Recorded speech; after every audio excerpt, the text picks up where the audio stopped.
Yo, yo, yo, yo, yo, yo, yo. You was good, man. All right, we just started stream. All right, all right, all right. Are you ready? One thing, can you hear the fan? A little bit, but it's not too bad. Are you sure? Yeah. It's not too bad, dude. You're all good. You're good. All right. Yeah, it's All quite right. hot. That's why. No, dude. You're all fucking good, dude. I don't care. No, you're all good, man.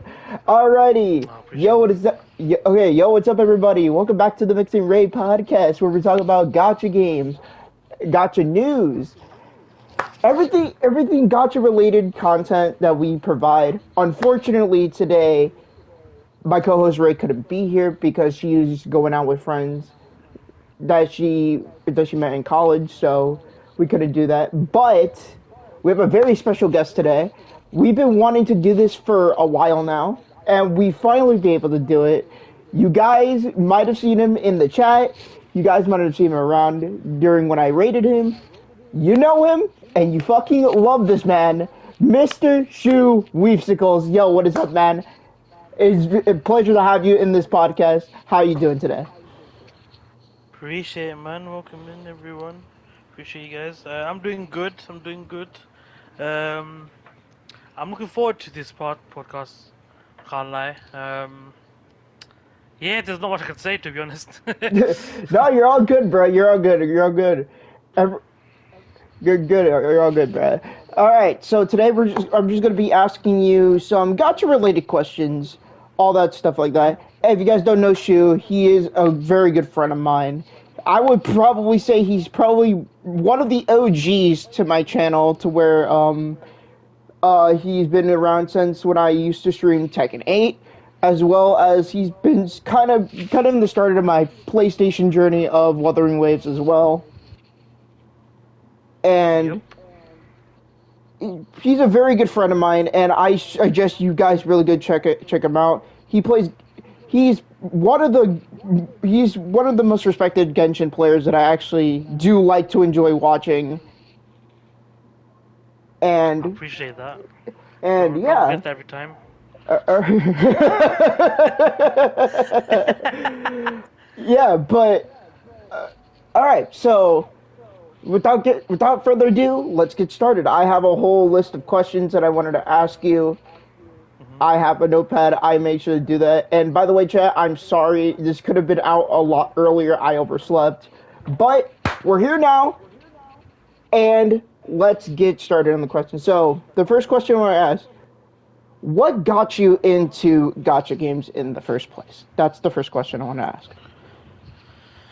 Okay, so with gacha games, my first ever gacha game without knowing it was a gacha game was actually Hoyo versus Honkai Third Impact. Honkai And Impact Third. That's a good one. You want to know what's funny? what's up? That was my first gotcha game too, and I didn't know that was a gotcha game. All I saw was anime characters fighting, beating ass. Yep, sold. Yep, Yep. literally. So yeah, it was that, and obviously I had no idea, no experience, nothing whatsoever with these gacha games and all that stuff. So I played Mm, for a little bit, and then I didn't know what I was doing, so I gave up. Cool, whatever. I went back to myself playing the typical shit, which is, COD, Apex, Fortnite, you name it, the mm, AAA titles. yeah. And then it came around 2020, where obviously COVID kicked in, and obviously everyone was stuck home. They had to, Mm, quarantine and all that stuff.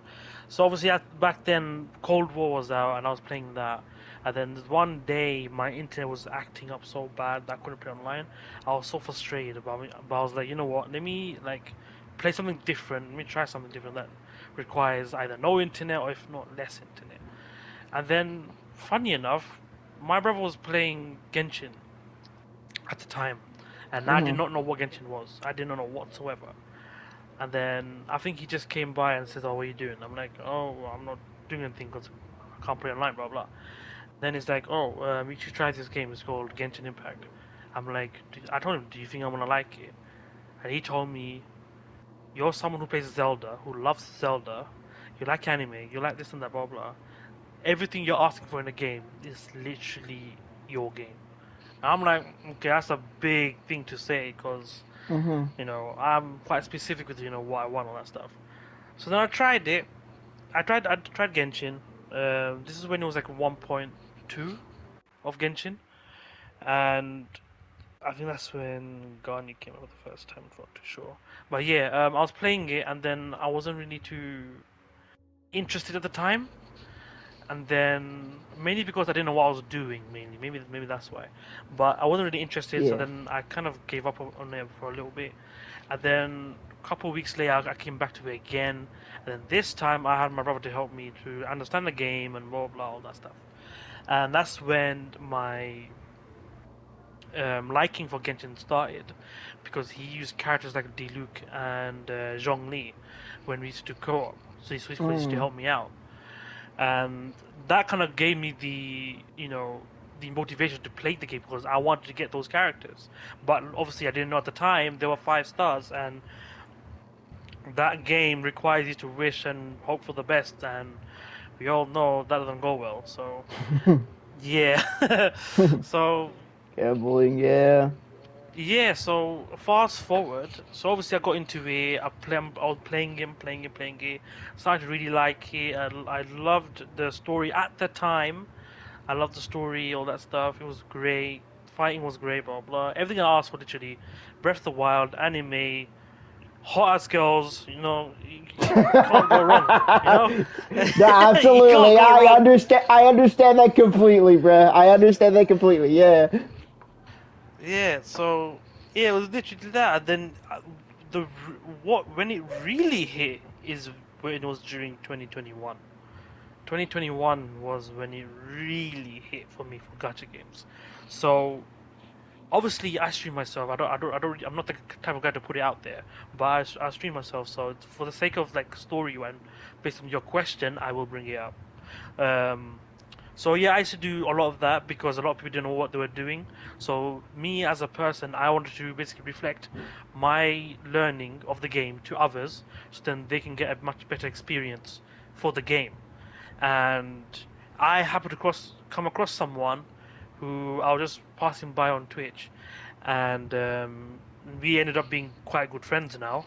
And they happened to live literally 10 minutes away from me, which was crazy at the time. And That's then kind of funny. Yeah.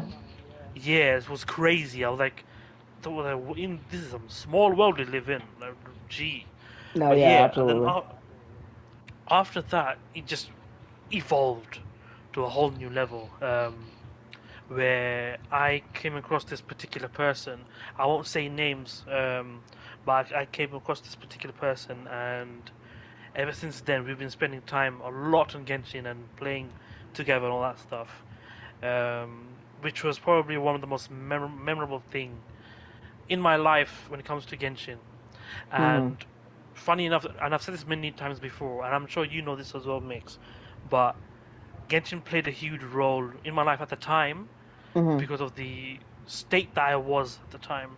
I'm not No. saying with Yeah. me. I'm Absolutely. saying with the environment around me. I'll be honest, it wasn't the best. No. No. So No. That's understandable. Genshin No. was one I of those understand. games. Yeah, so Genshin was one of those games was like it kept me It kept me kept in you good. going. Yeah, it kept me going, kept me in No. good hands or whatnot, No. all Yeah. that stuff. Yeah. I completely understand that. Absolutely. That's a very good story that you had there. I appreciate you answering that question. And Yeah, that's pretty much it for the introduction of the gacha games. all right. That's all right. I appreciate that. So. So that so now I actually furthermore now know why you can't really quit Genshin as well. So that's also a good thing that I now know as well. Funny you say that. I haven't played Genshin for 4 days now.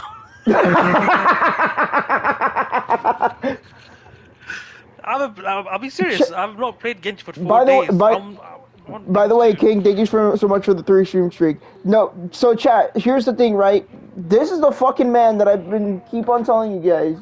This is who I this is like the only Genshin player I fucking respect. This is the only Genshin player I fucking respect because in general, this fucking man is like he knows problems about the game. He knows the game has issues.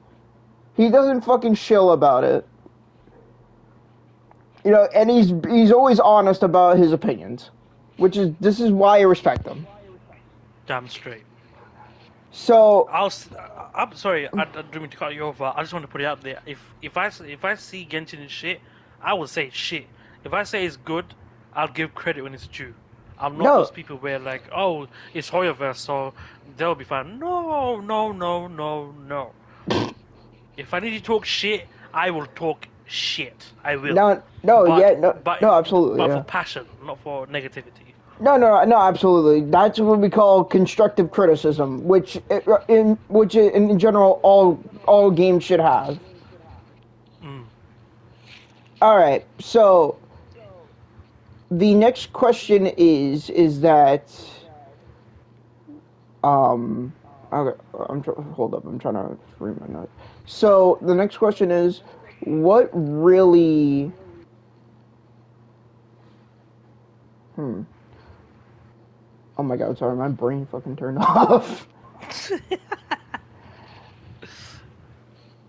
So, okay, so the next one. So I guess like this is not gacha related. Hmm. So in general, what really got you streaming? First of all, I kind of want to know that. What got me into streaming? I don't know. Well, I don't know. Well, this goes back to because I started technically speaking. I started streaming. I know for those who are within my community, they probably know me from since 2020. However, I actually started streaming in 2016.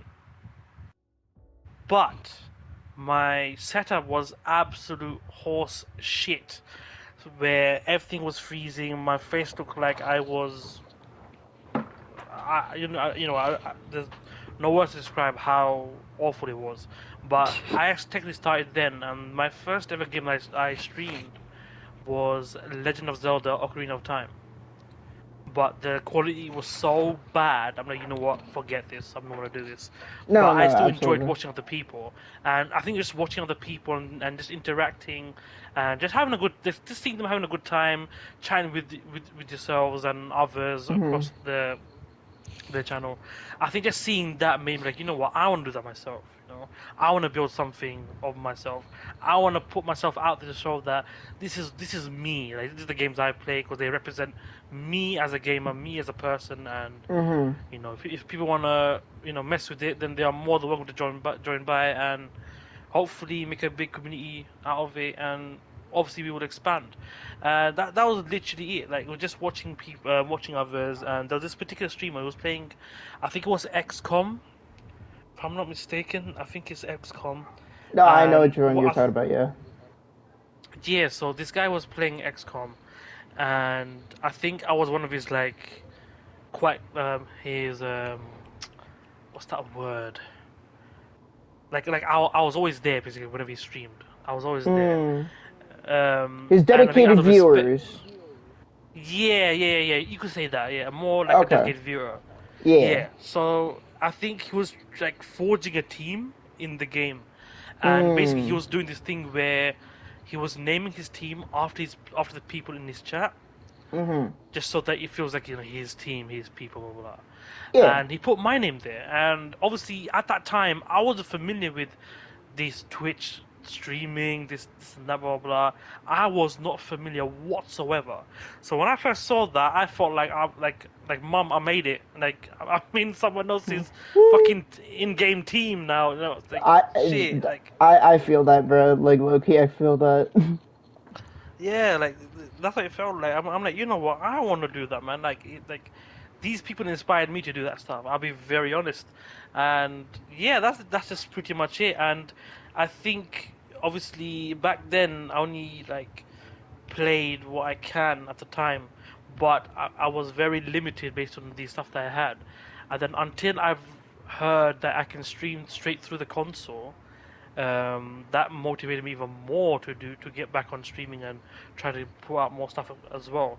Mhm. And the only issue was at the time was my internet was quite bad, so it didn't have enough upload and download speed for Mhm. me to have a good decent amount of bitrate to carry out the stream. Mhm. So that was kind of shitty. So what I used to do is I first streamed on PS4. I think it was Tekken 7. At Mhm. first, it was like practice mode, all that stuff. And then obviously the others said, "Oh, what do you play online? What do you play ranked? Blah blah blah." blah. I'm like, "Oh, I would if I can, but my internet is so bad." And then they're like, "Oh, just try it, see how it is." And then I tried it. Yeah, I had a bit of laggy games. Don't get me wrong, but I had Mhm. actually decent games where the quality wasn't too bad.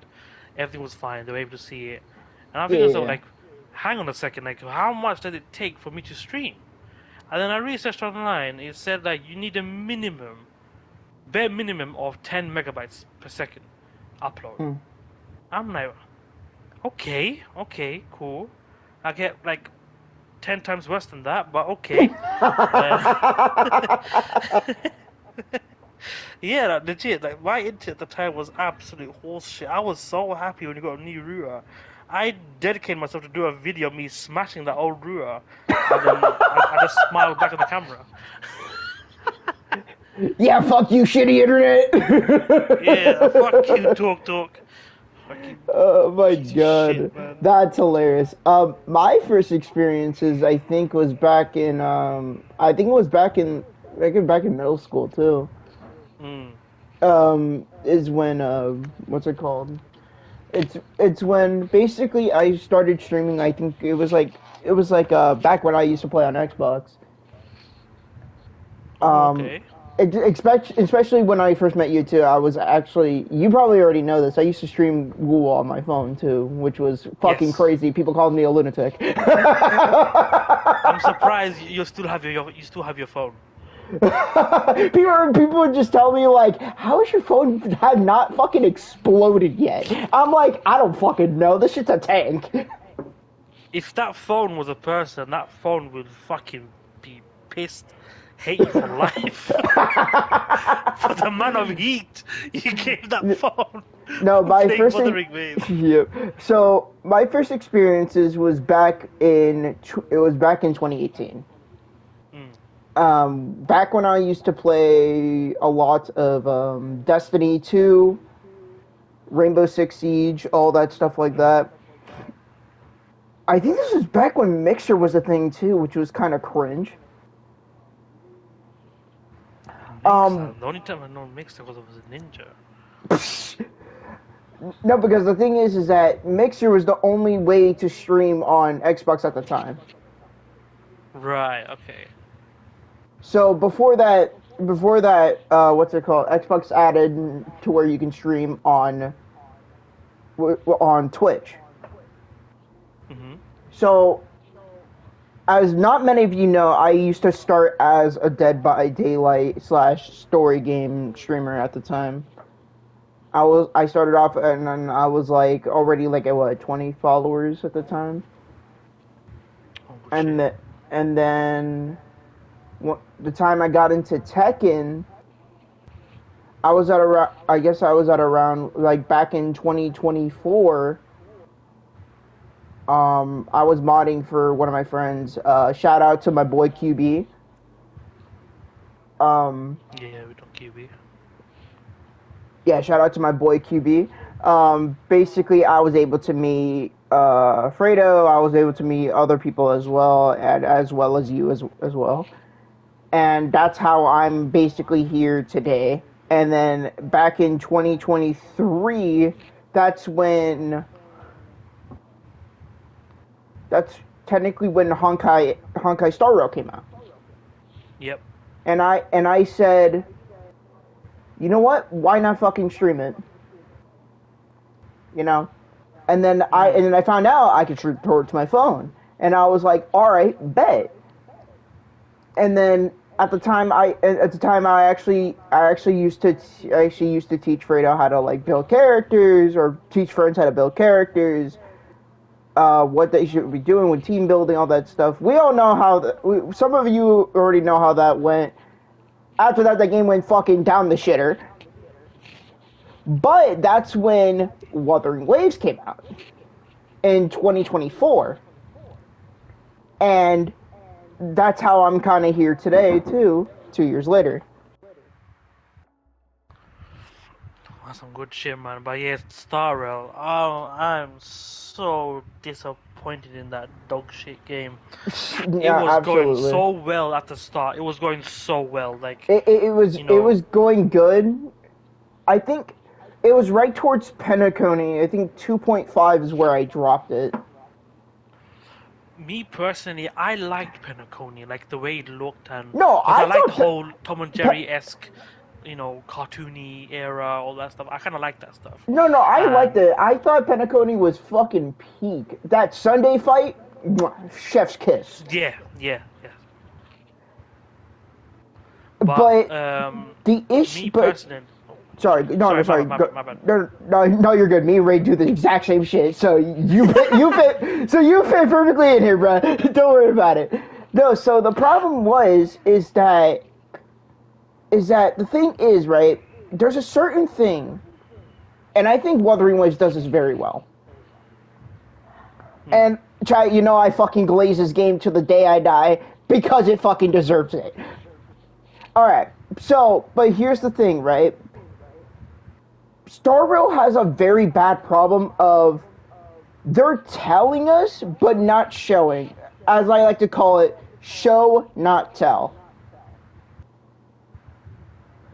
Is people will get a better understanding if you show what's going on, and talk about it at the same time. But for some reason, Star Rail has this very, very, very fucking irritating thing to just yap for 3 hours about this one thing and not get to the fucking point. Oh, do not remind me of the fucking Rapper Quest. Dude, I think that's what I dropped brain. That gave me brain rot. I swear to No, God. that's that what shit. I was on that shit for fucking 5 hours, and my God, after that, I never streamed Star Rail ever again. That was. Oh my God. Hey, man. That was the most stupidest quest I've ever done. It's yap upon yap upon yap upon yap from all of their assholes. And I think, and it just didn't stop. And I think that was supposed to be filler. It got worse when Penacony dropped, by the way. Oh, no, I know it did. But I didn't know it got that bad at the time. I stopped when Rappa came out, bro. That shit was brain rot and cringe. It was I thought Genshin was bad when it came to yapping. Let alone when I see this dog shit. Oh my God. It was... No.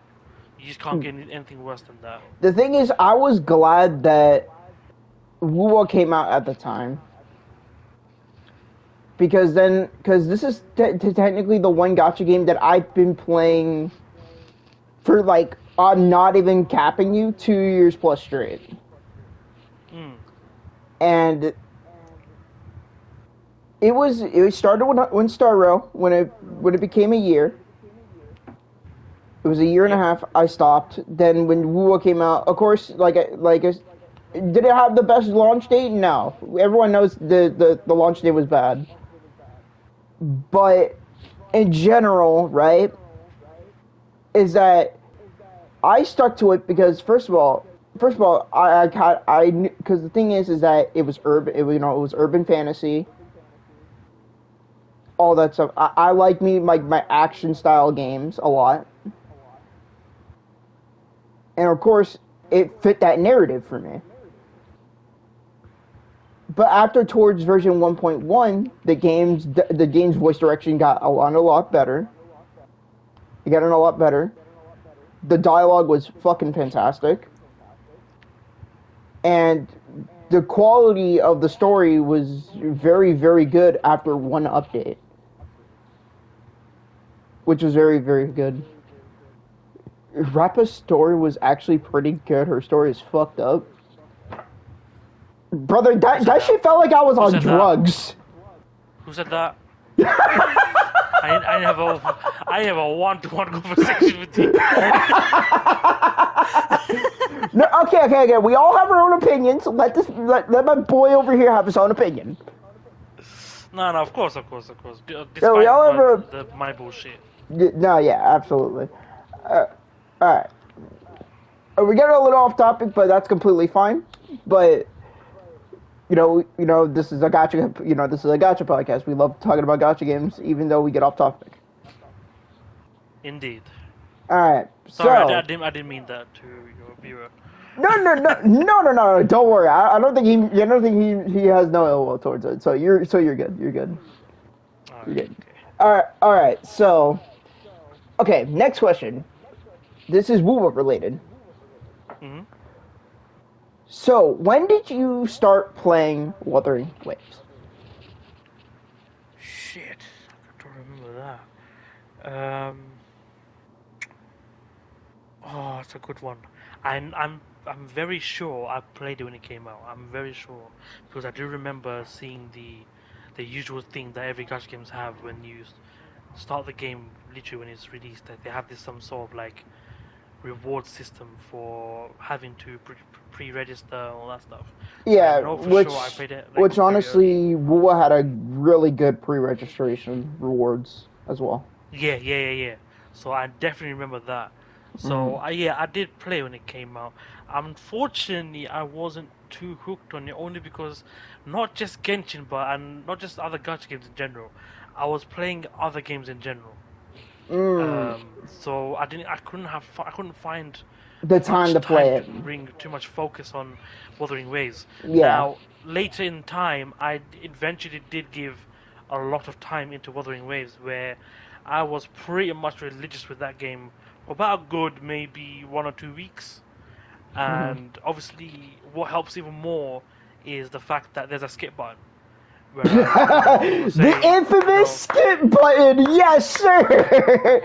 and Which, Mix knows how much I go on about fucking skip buttons in Genshin and you trust name me, it. I know, bro, spamming that fucking X button on his PlayStation controller. He's like, all right, come on, let's get to the fucking point. Yeah, literally. But with Wuthering Waves, that wasn't my intention. It was I was trying to catch up as Mm-hmm. quickly as possible. Because don't get me wrong, there were some certain things in Wuthering Waves that looked interesting to even know what's going on. And one thing I appreciate about Wuthering Waves is the fact that, well, because I'm someone who's played Genshin since more or less day one, um, the the engagement is like way better in Wuthering Waves. It Mm-hmm. feels like you're watching an actual anime. It doesn't feel like you're playing a game. It feels like you're watching an anime when it comes to the interactions and how the dialogues come by and their face expressions. Everything, every little helps and everything counts. And Wuthering Waves delivered that really nicely, and that's why one thing I really appreciate about Wuthering Waves. Mm-hmm. Um, and obviously the whole fighting system and all that stuff Mm-hmm. got me into it as well. Again, literally, it was just the fact that I was playing other games at the time, and I could not give much time and effort to Wuthering Waves. It was just Mm-hmm. very unfortunate. No, But I that's completely fair. still want to put much time into it. Like I've got a decent amount of 5 stars. I've gone through with you before. Yeah, Um, no, absolutely, yeah. yeah, like I want to get back to it, but again, it's just more and more piles up on top, and I just don't find the time, Chat, unfortunately. But I'm trying to fit when time. I tell you this man's fucking first team is legit the most nostalgic shit you would ever fucking see, I'm not joking. Bro got the 1.0 meta team. That shit was nostalgic to me, bro. Bro got the 1.0 meta team. That shit was crazy. I was like, bro, dude, why do I feel so old watching this shit? Man said old, allow it, man. Elaborate. What was the team again? What was the team again? Dude, first of all, you got Jinsei, who was very good when she first came out. Mm. You had her best support at the time, which was Yinlin. Yeah. And I'm pretty sure you got Shorekeeper as well. No, I don't. Oh, you don't. Okay, that's completely fine. Yeah, you have Verena. That's completely good. I wanted to get Showkeeper. There are actually quite a few characters I wanted to get. Showkeeper was one of them. I know this is a bit recent, but Chisa's one of them. She said, "Yep." Um, I get mixed up with the names, but because some of them have it quite familiar to one another. But to be honest, I'm happy. I'm kind of content with who I have at the moment. Obviously, I want more characters. No, absolutely. More the merrier. But yeah, like I think I've said it many times before, it's one of those things where once I actually fix up and patch up my account and actually build the characters, get up to date, all that stuff, I am expected to do a huge amount of bullshit into the game Mm-hmm. where I'm able to do certain content without having to struggle too much. Mm-hmm. Like again, there are some characters that I've got. I literally got it just out of banter, which was Linnea and her weapon. I literally got it out of banter. Like yeah, whatever. I've got some wishes. Oh, the new patch is out. They give wishes. Oh, there's login bonus. Blah blah. Cool. Let me just wish. See what I get. 1 to 2 temples later, I get Linnea. Cool. And then I literally do one more temple on the weapon. Cool, Mm-hmm. I get 5 star. And I know with weapons, it's guaranteed. There is no 50-50 Genshin. Um, yeah, like, yeah, it just works out. It just works out. But No, yeah, no, sorry, absolutely, go. and I think that's like what makes the gotcha rates fair in this game is that, of course, you got your 50-50 for your characters, but the way I think they counter that is that the weapon banner is guaranteed Mm, to where like, hey, if you have enough pulls, if you're lucky to get your 50-50, why not pull on the weapon? yeah. But and that's the very good thing about this game, because in general, right, is that basically the standard weapon banner is probably one of the best banners that we've ever had in a while. Because let's be honest, every standard banner sucks fucking ass. Let's be honest, bro. It's terrible. We can be fair Yeah, with that, right? yeah, I'd probably agree to well, actually, I don't know because actually no, you're right. Every standard banner fucking sucks. It's just only some games the standard banner isn't too bad, It isn't too bad. but But I isn't would, too bad. but I would say the standard weapon banner in this game is fucking like the most goated thing ever in this entire game. Reason being Oh, is 100%, 100%, reason being 100%. is because it has 5 useful weapons for like free to play players, which is great. Which is like you have static mist that gives you crit rate for sub DPSs, which is very good, which was also used for main DPSs at the time. You got phasic homogenizer, which is for the main DPS pistol users.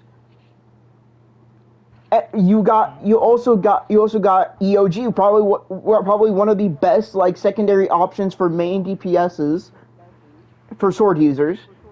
You got a stat stick, Broadblade, for the Broadblade users, which is fucking amazing. And then you got the new Pulsation Bracers, which is also good for Gauntlet users. The best part is about Wuthering Waves standard banners is the fact that with the weapon, precisely the weapon standard 5 stars, you get to choose which one you want. No, yeah, that's Net load is that's guaranteed. yeah, no, that's absolutely correct too. Yeah, that's the one thing everyone loves about it is that you can choose which one you want and you can go for that one, which is honestly probably the greatest thing they added since launch. And And that's what makes it probably the most popular choices to do, other than like rolling for like the character banner, which is honestly is probably the most useless thing. That's at this point, bro. The standard banner for characters is just for show. No one uses that shit unless you're just yeah, trolling. Yeah, no one really apart from Verena. I don't think anyone else uses any characters from that selection. The only one I No. see people use nowadays is Verena because, apart from obviously Showkeeper, I'm sure there's other healers as well.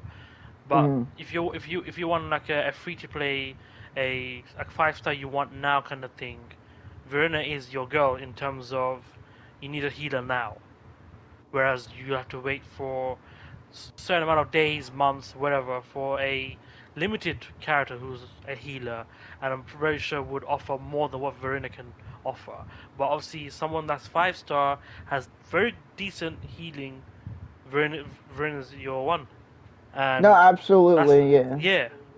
Everyone else is like, not really. Like, do I care? Maybe. Well, for me, at least for me, the only two characters that I care about in the standard banner is Verena and Calcharo. That's it. I don't know if I said that right.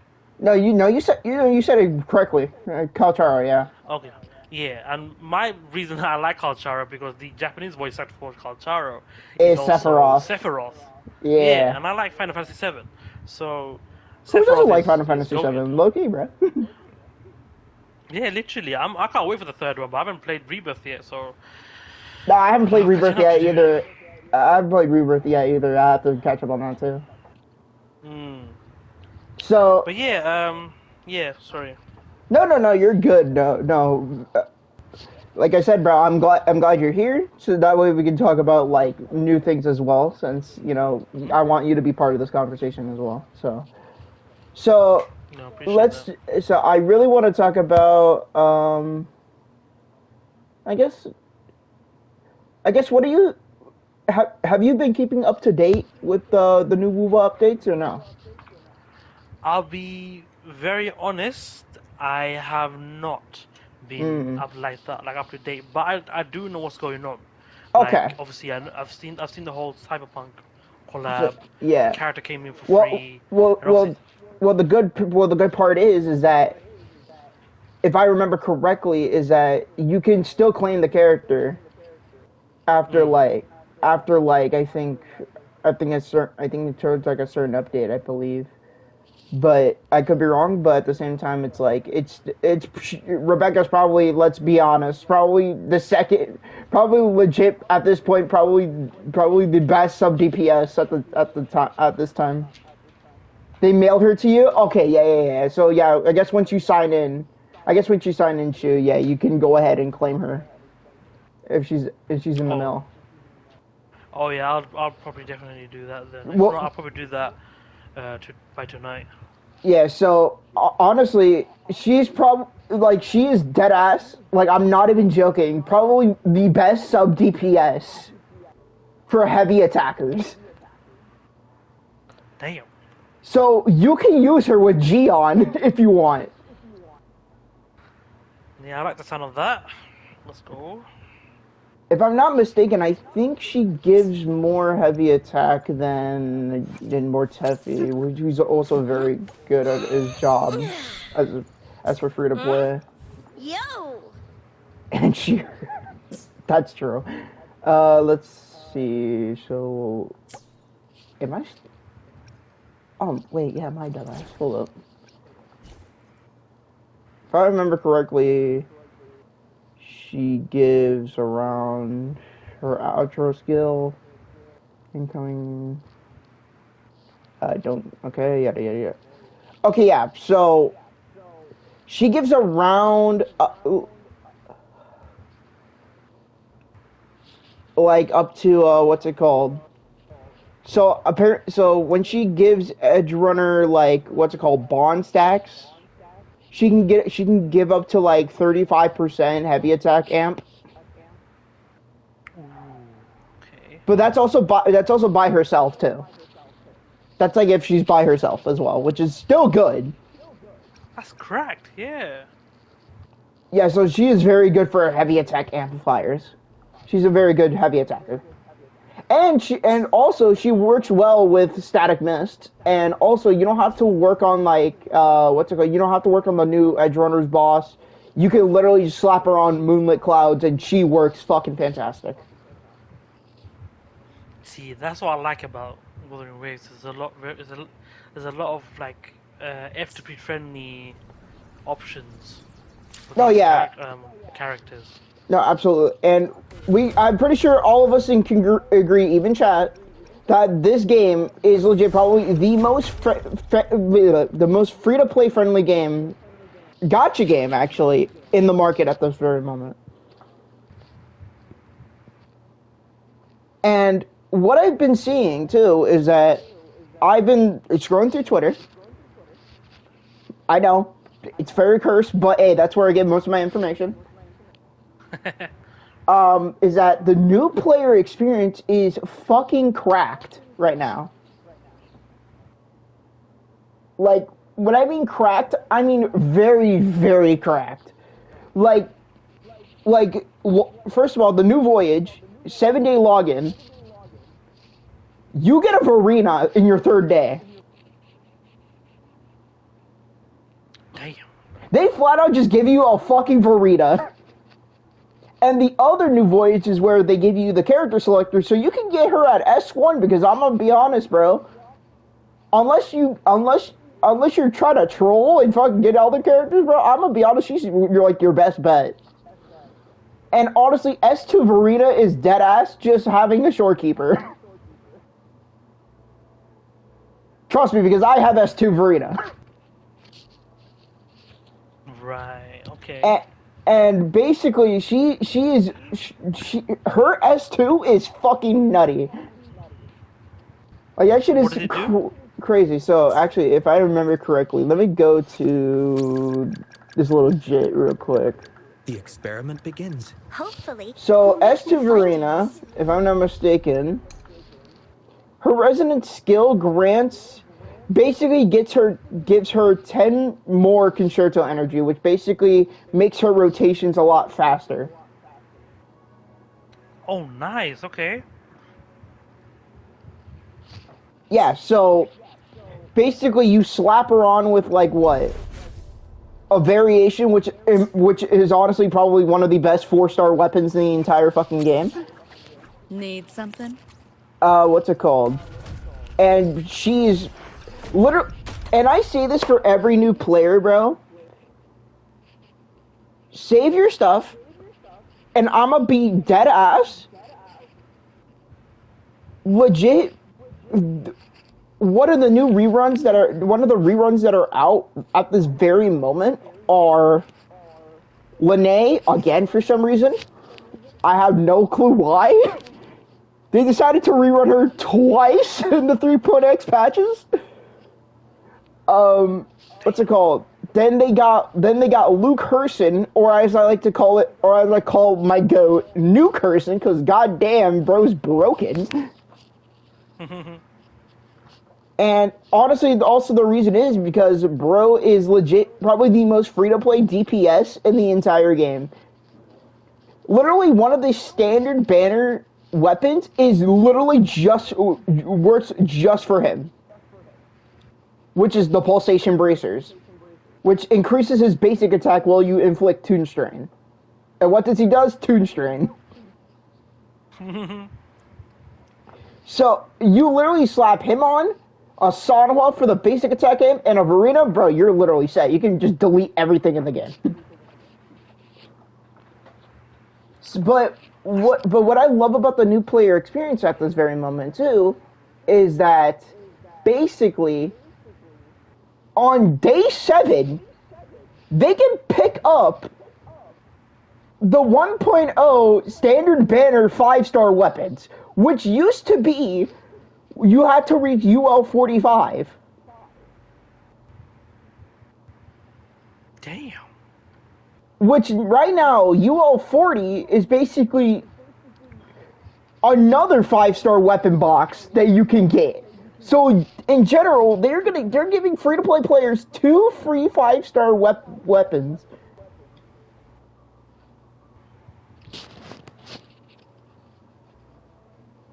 That's crazy. Like, bro, like, I'm telling you, bro, it cannot get better than that, bro. The new player experience is legit. They're treating them like fucking kings. And I'm gonna be honest, bro. I tell people this all the time. And I said, bro, if you want an action game, it's a gotcha game. But hey, if you want an action game that you even though you don't even have to roll for anything, and you just want to play for the story, bro, Wu was the way to go. Yeah, for sure. The story keeps on getting better and better and better. It keeps on one-upping each fucking update, which is good. I feel like they should give certain standard banner characters their own weapons. Yeah, but at the same time, it's like they have to like, what's it called? Give them their own buffs. Give them.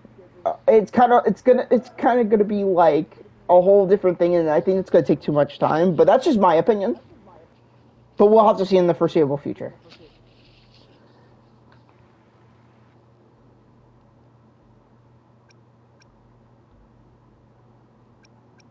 Alrighty, so I would say, okay, so basically, I would say, would you consider coming back to Wuwa if you had the time? 100%. 100%. I've always had that in mind when I want to come back to WoW because I like what they have in the game. And like I said, I can't dedicate enough time to it because I've got other shit that's going on and other games that I unfortunately prioritized based on, how I want to grow in terms of whether it's to do with like streaming or whether it's to do with like competing. Like for example, I've been playing a lot of Tekken, as you know. Despite how pissed off I get in that game, I'm trying to be like the best or whatever. Funny enough, I find out in my local area there is no other Hwoarangs, and I happen to be one of the first few, so that's cool.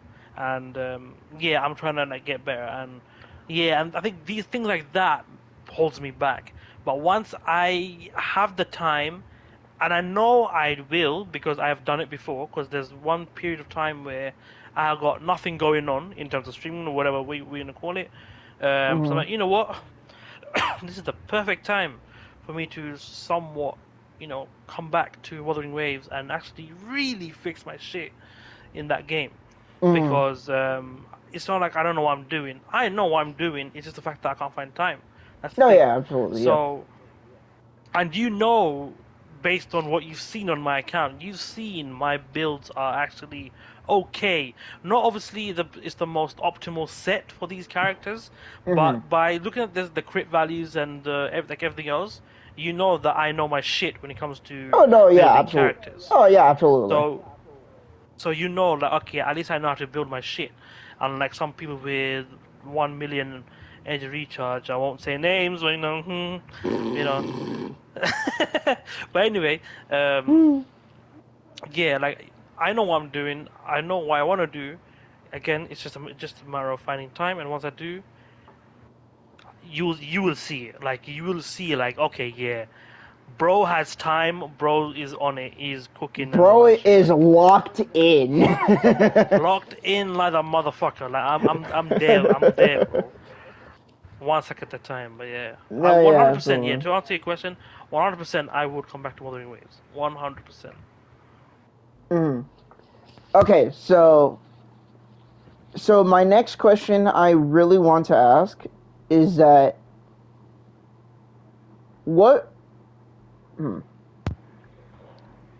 if you weren't gonna be playing gacha games, what type of streams would you be dedicated to mostly doing if you weren't going to stream gacha games anymore? Interesting. The thing is, I'll be very honest. Sometimes I feel like I'm a bit lost when it comes to streaming. Like at one period, all I did was FPSs, what you name it. One period I did again, gachas, Genshin, whatever, cool. And then one period I'll do that retro, where I play my old favorite games. I even have a series called Childhood, where basically I play all my childhood favorites. Yeah, and obviously on my bio I do have like a list of the games that I've played. I've recently did a new series where I do co-op with my brother now. So any games we play together, we will do it together and complete all all that stuff. Oh Funny yeah, enough, one of the games we yeah. played, we finished It in was one go. Donkey Kong. Yeah, I was lurking in there. Yeah, I was watching that. Yeah, he knew that game as if he knew Donkey Kong personally. Like he just knew everything. So that was fun. But to answer your question, when it comes to if I didn't play gachas on stream, what would I be streaming? Um, it would possibly be between fighting games because again, someone like me, I grew up with fighting games such as Mm, mainly Street Fighter, not Tekken. Tekken, I'll be honest, Tekken came. I was introduced to Tekken properly when Tekken 5 came out. mm-hmm. Otherwise, my first ever Tekken was Tekken 3. That was my first Okay. Tekken. So I was really intrigued on trying to get better on that stuff, and I was a super casual until about Tekken 6, and Mm. then the big turn came on Tekken 7. Tekken 7, I told myself, you know what, I want to be the, like, I don't want to sound cringe and quote Pokemon here, but I want to be the very best, basically. Um, anyway, No, it's not we cringe, bro. That's not cringe. No. You're good. You're good. You're good. it's just cliche, I don't know, it's just cliche. But anyway, Tekken 7 is when I told myself like, I want to get good. I want to Mm. get good. So, um, yeah. So I've been obviously getting my ass handed, all that stuff, frustration, broken controllers, you name it, Mm. all was part of the deal. So, I was just learning, and then obviously Tekken 8 came out. And I'll be very honest, Tekken 8 is the reflection of the amount of pain and suffering I've gone through in Tekken 7. And I never imagined where I'd be at in Tekken 8 in terms of progression, learning, understanding the game, understanding the pros perspective of the game, such as frame data, pluses, minuses, Mm-hmm. knowing the matchups, all that good shebang. So yeah, I'd say fighting games because that's what I grew up with. That's what is like. I say this to my own family sometimes. It's like it's in our blood, all that Mm-hmm. cringy shit. But yeah, no, it'll be fighting games and maybe like FPS is like the other day I streamed Black Ops 2 and Black Ops 1. Yesterday Zombies. Mm-hmm. Um, Day before I did Black Ops 2, and I happen to see that people do sometimes enjoy seeing that, especially the older lot, because obviously back then that was their shit. Same as myself, I was 14 when Black Ops 2 came out, and I was enjoying it like a motherfucker. And I'm very sure my school grades were absolutely shit because of that, but I could not give a shit because I lived a nice childhood with Black Ops 2. That's all I care about. But anyway, yeah, it would be fighting games, FPSs mainly, and retro games, 100%. Because someone like me, I don't really enjoy much the modern gaming nowadays. I don't enjoy it because it just feels like some companies are doing it just for cash grab, and based on the content they No, give, yeah. it just doesn't feel the same. Whereas the I, older I, ones, you feel it, like yeah, that mm-hmm. this is an actual game, you know. Mm-hmm. I would say So yeah. I could agree. I could agree to some degree. But I Hmm. would say some of like the. I would say it's more the multiplayer side Hmm. of it being corpo. But I wouldn't say like the single player games though. Like Ghost of Tsushima, that shit was goated. That shit was very good. Oh yeah. So let me interpret that. So my bad. So I'm not saying all modern games are bad or Mo- whatnot. you're saying like Not all. mostly of like the multiplayer type of side type of thing. Yeah, I think I should have made that clear. My bad. No, So you're good. You're good. yeah, the multiplayer side. I'm not talking about COD or whatever. I'm talking like any game nowadays in general. It just Mm, doesn't feel right. It doesn't feel mm, the same. Only there are some like mm. some were good. Like for Yeah. example, single players. I brag on about Spider-Man. I love that game. Oh yeah. Spider-Man, the Marvel Spider-Man is literally a kiss to every Spider-Man fan's It's heart. Or I like to It's call it the Marvel version of Batman. Because it brings back like the days where I fucking loved Batman and in the Arkham series.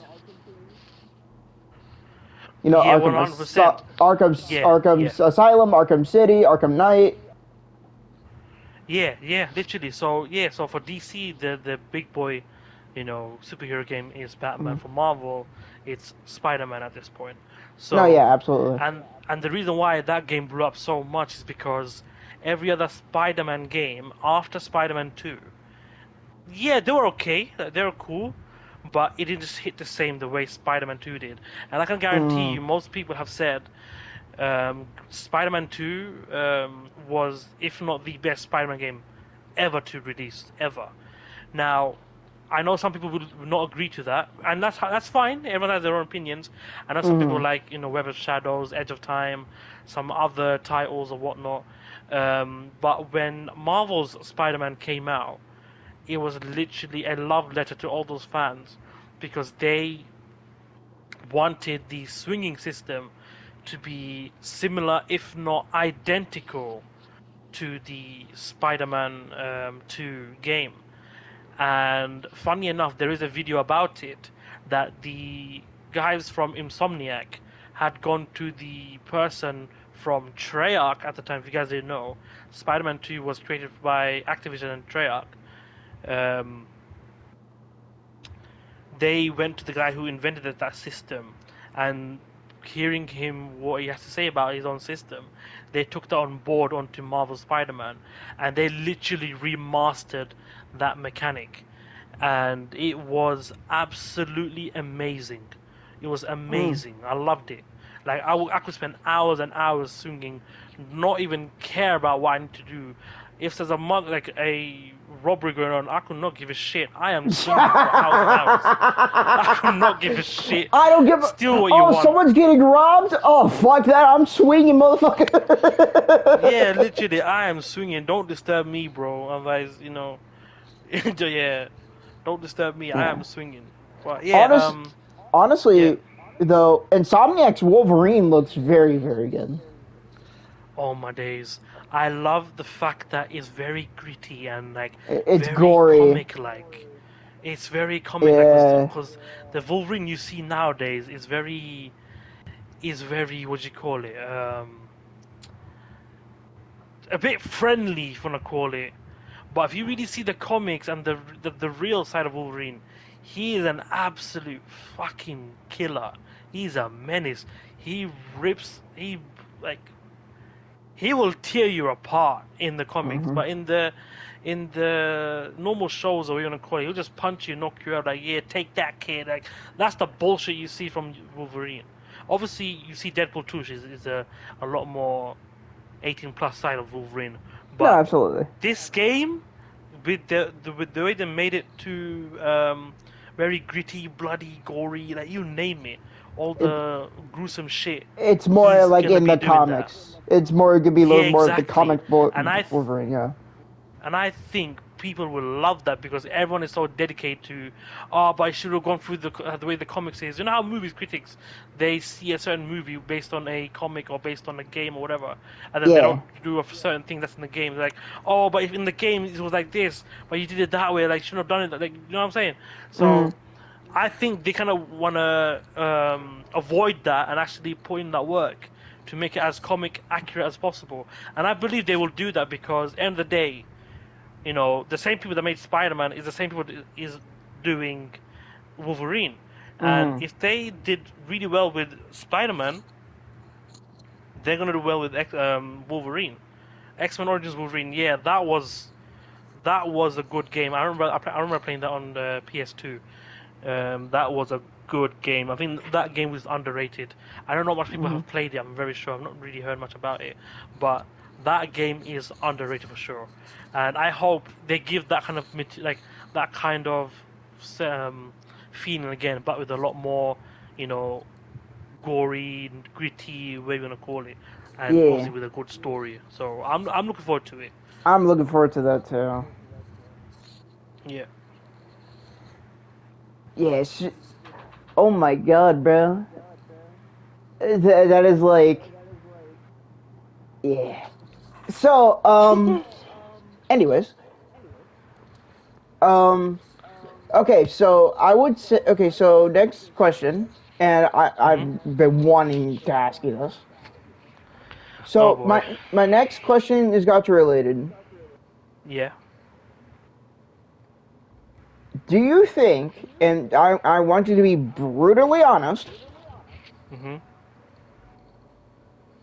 do you think Genshin Impact or any Hoyo game will continue going downhill at this very point?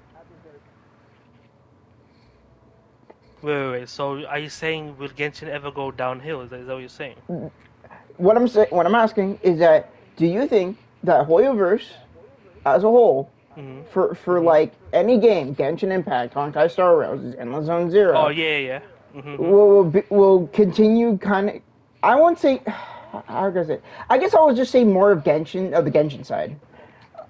Um, will you think Genshin and its continuous updates will continue to go far downhill as it is now? Hmm. I want to believe it will not go down, but judging how much I know that dog shit game, as much as I play it, I call it dog shit, but I know I play it myself.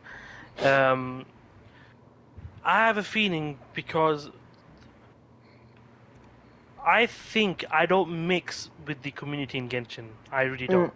mm, And the reason why I say that is because a lot of these plays in Genshin are very focused on, again, the storytelling, the cutesy stuff, and just, having fun, rainbows and daisies, all that shit. Whereas mm. you see me, I'm getting all pissed off because I can't do my rotation in the fucking Spiral Abyss or the Imaginarium Theatre, all that shit. Here's me grinding my ass for trying to get full stars and everything, all the primos, to get fucking new characters. Are, That's the way I see Genshin. So in okay. terms of going down, it's hard to say because some patches they brought out, it was decent. I'm not gonna say Mm, good, but I'm not gonna say bad. It was decent. But the way things are going at this point in Genshin, I'm predicting it should be better. I hope. But mm, again, based on my past experience with that dogshit company, I have a feeling it will go down low key because it's not because of what Genshin's doing. It's because of what other gacha games are doing mm, that will put Genshin down. Because I've told you this before, Mix, and I mm, said that Genshin is so outdated in terms mm. of the progression, the systems, the mechanics, Yeah. um, the user interfaces, everything. It's just outdated. Mm, Like for example, because I've played quite a few gachas apart from Genshin. I've played, as you know, Wuthering Waves. I mm, played Honkai Star Rail. I played mm. NTE. Um, I don't know what other gacha games I've played. Well, fine. I guess those three. So perfect example is NTE. Mhm. I'm playing that. Mhm. I still play the game. I do dailies, blah blah blah, whatever. The mechanics they have in there, it makes Genshin look like an absolute fucking granddad. Because Genshin has things that, again, you don't have a skip button. There's 50/50s on banners. There's Mhm. what you call it. The reward system is absolute dog's ass. Like you have to play so much to get that same reward as you'd play like a couple of minutes in NTE. You'll probably get the same thing.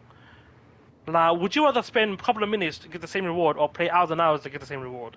Obviously, you'd pick the one with a couple of minutes. So it's like if anything that's gonna put Genshin down, and I do think it's the reason why it's going down, it's Mhm. because of these things. Now, what didn't help with Genshin is the fact that there was a strike with the voice actors during Natlan's time. Which Otherwise, which was proven to be absolutely false. yeah, something along the I don't know too much about it, but I know I've I, been I told about it because what I've yeah. looked way too much into it, and they only did it just to get more money. They did not give a fuck. Well, there you go. That says a lot about Genshin then. But And yeah, you can tell so it's mostly the fucking Hoyoverse motherfuckers. Like, despite how much shit they get and how much thing they get, some of it they deserve it. I'll be honest. Some of it they do deserve it. Some things they don't really deserve too much. But I think they should. If there's any negativity, whatever you want to call it, they should take it and reflect on it in a way. Like, so many people chat shit about the game, but let's be honest, they have a point. They have a point. The things that they mention about these games, they have a point. I've said it. So I can't recall how many times I have bitched about Genshin. So many times I can't tell you how much I've bitched about that game. And it's not out of negativity more. It's more about passion, because at least for me as a person, when I'm passionate, I can sound aggressive in a way, but it's more like, I want you to do better, man. Like, what is this shit? We need better, and we know that you can do better, you know. So yeah. So in terms of your question, Chad, this is why I told you I respect this man. This is why I told you this is like the only Genshin motherfucker I only respect. no, I appreciate it. Again, like, I don't care if despite I play so much Genshin out of every gacha, I'm not gonna be that person where, I'm gonna say Genshin's the best. Genshin is nothing's wrong with it. 100% there's shit wrong with it, man. Bro, if anyone says there's something Genshin is perfect, they are delusional. They're in La La Land. They've been smoking like 10 different spliffs every hour. I'm not even joking. They've been vaping. They've been doing every type of fucking illegal narcotic in the fucking universe, bro. Because they think it's some bullshit. Yeah, like, someone tells me Genshin's the best game no one can beat, I'll be like, alright. And I'm not green to that. You're a fucking troll. You're such a fucking troll, dude. I'll just smile at them. I'm like, you know what? You have a good day. Yeah, I'll be like, I'm just like, you know what, dude? You got it. I'm like, you know what, dude? Enjoy the game. Yeah. And it's like again. And it's like, bro, it's funny because, like, again, this is mostly towards the Twitter side. I'm not saying all Hoyoverse people are like this. Trust me, not all of them are. Trust me, I would say roughly around 90% of it. The Twitter freaks are fucking terrible, bro. And the reason why I say the Twitter freaks, oh my fucking god, the amount of weirdos that I've seen on Twitter for the Genshin bullshit is so unbelievably ass. I'm like, brother, dude, and there's people liking this shit. I'm like, bro, this is the sign of fucking, what's it called? Delusion and insanity plus this dude's on crack. Yeah, like, what the fuck are we doing? Like, I guess. One thing I guess I would say what's going on. Sorry, I didn't mean to cut you off. By the way. No, you good. So the one thing I would say about, like, most of, like, the Hoyoverse community, or I would say mostly the Genshin side, they're coping very hard. Like, they're hard coping. Because the motherfuckers that call Wuthering Waves, what's it called? Genshin Impact, but with no personality, bro, dude, I'm sorry to say, bro, you're fucking dumb. You're stupid as shit. Because the thing is that if you say that, that's how I know you are a LARPer, bro. You have not touched the game. You have not played it. Back in on the 3.5 story, bro, dude, enjoy that story. That story is very, very nice. What's it called? Is that Wuwa's story gives way more emotion, and you can tell the voice actors put so much passion into it when they're voice acting too. You can just I agree with that. You could just tell, because it's like, even Yang Yang's new story, like, it gave her more character. Like her voice actor gotten a lot better when she voice acted in the first time she was introduced, like 2 years ago. And it's crazy to say, but like, brother, like, what these past 2 years, she's gotten a lot better, and that's saying it as a good thing. And right now, I'm very excited for these new patches moving forward, because in general, they're adding a lot more content. They added like so much fucking content in this game. They also are fixing the optimization issues, which is, bro, they've been doing this shit since 1.1. Good shit.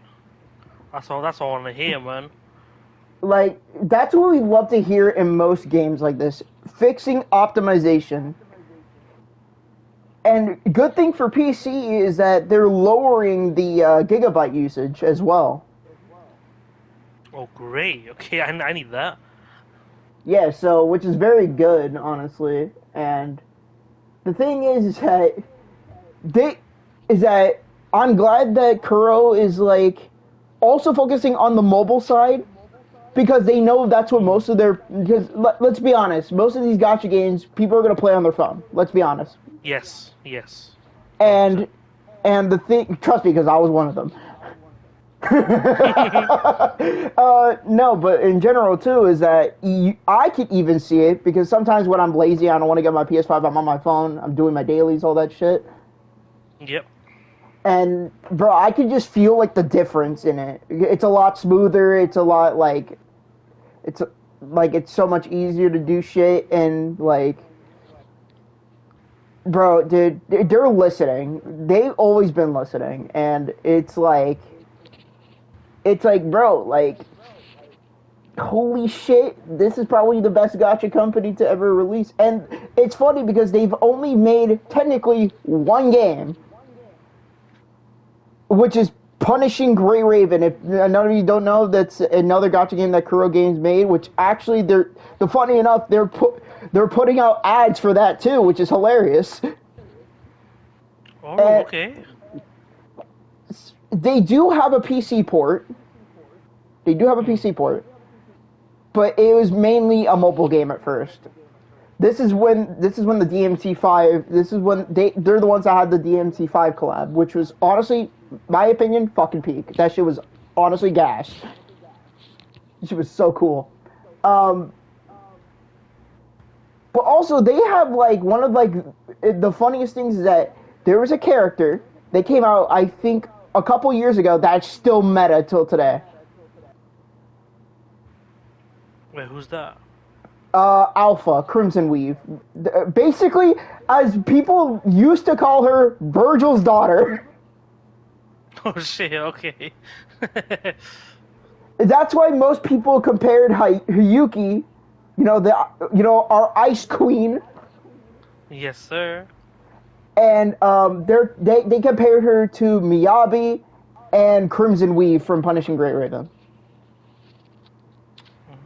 Mostly because of her like her crimson eye, but also it's like the katana, like the kind of like almost like her design type of thing. Yeah, which is good.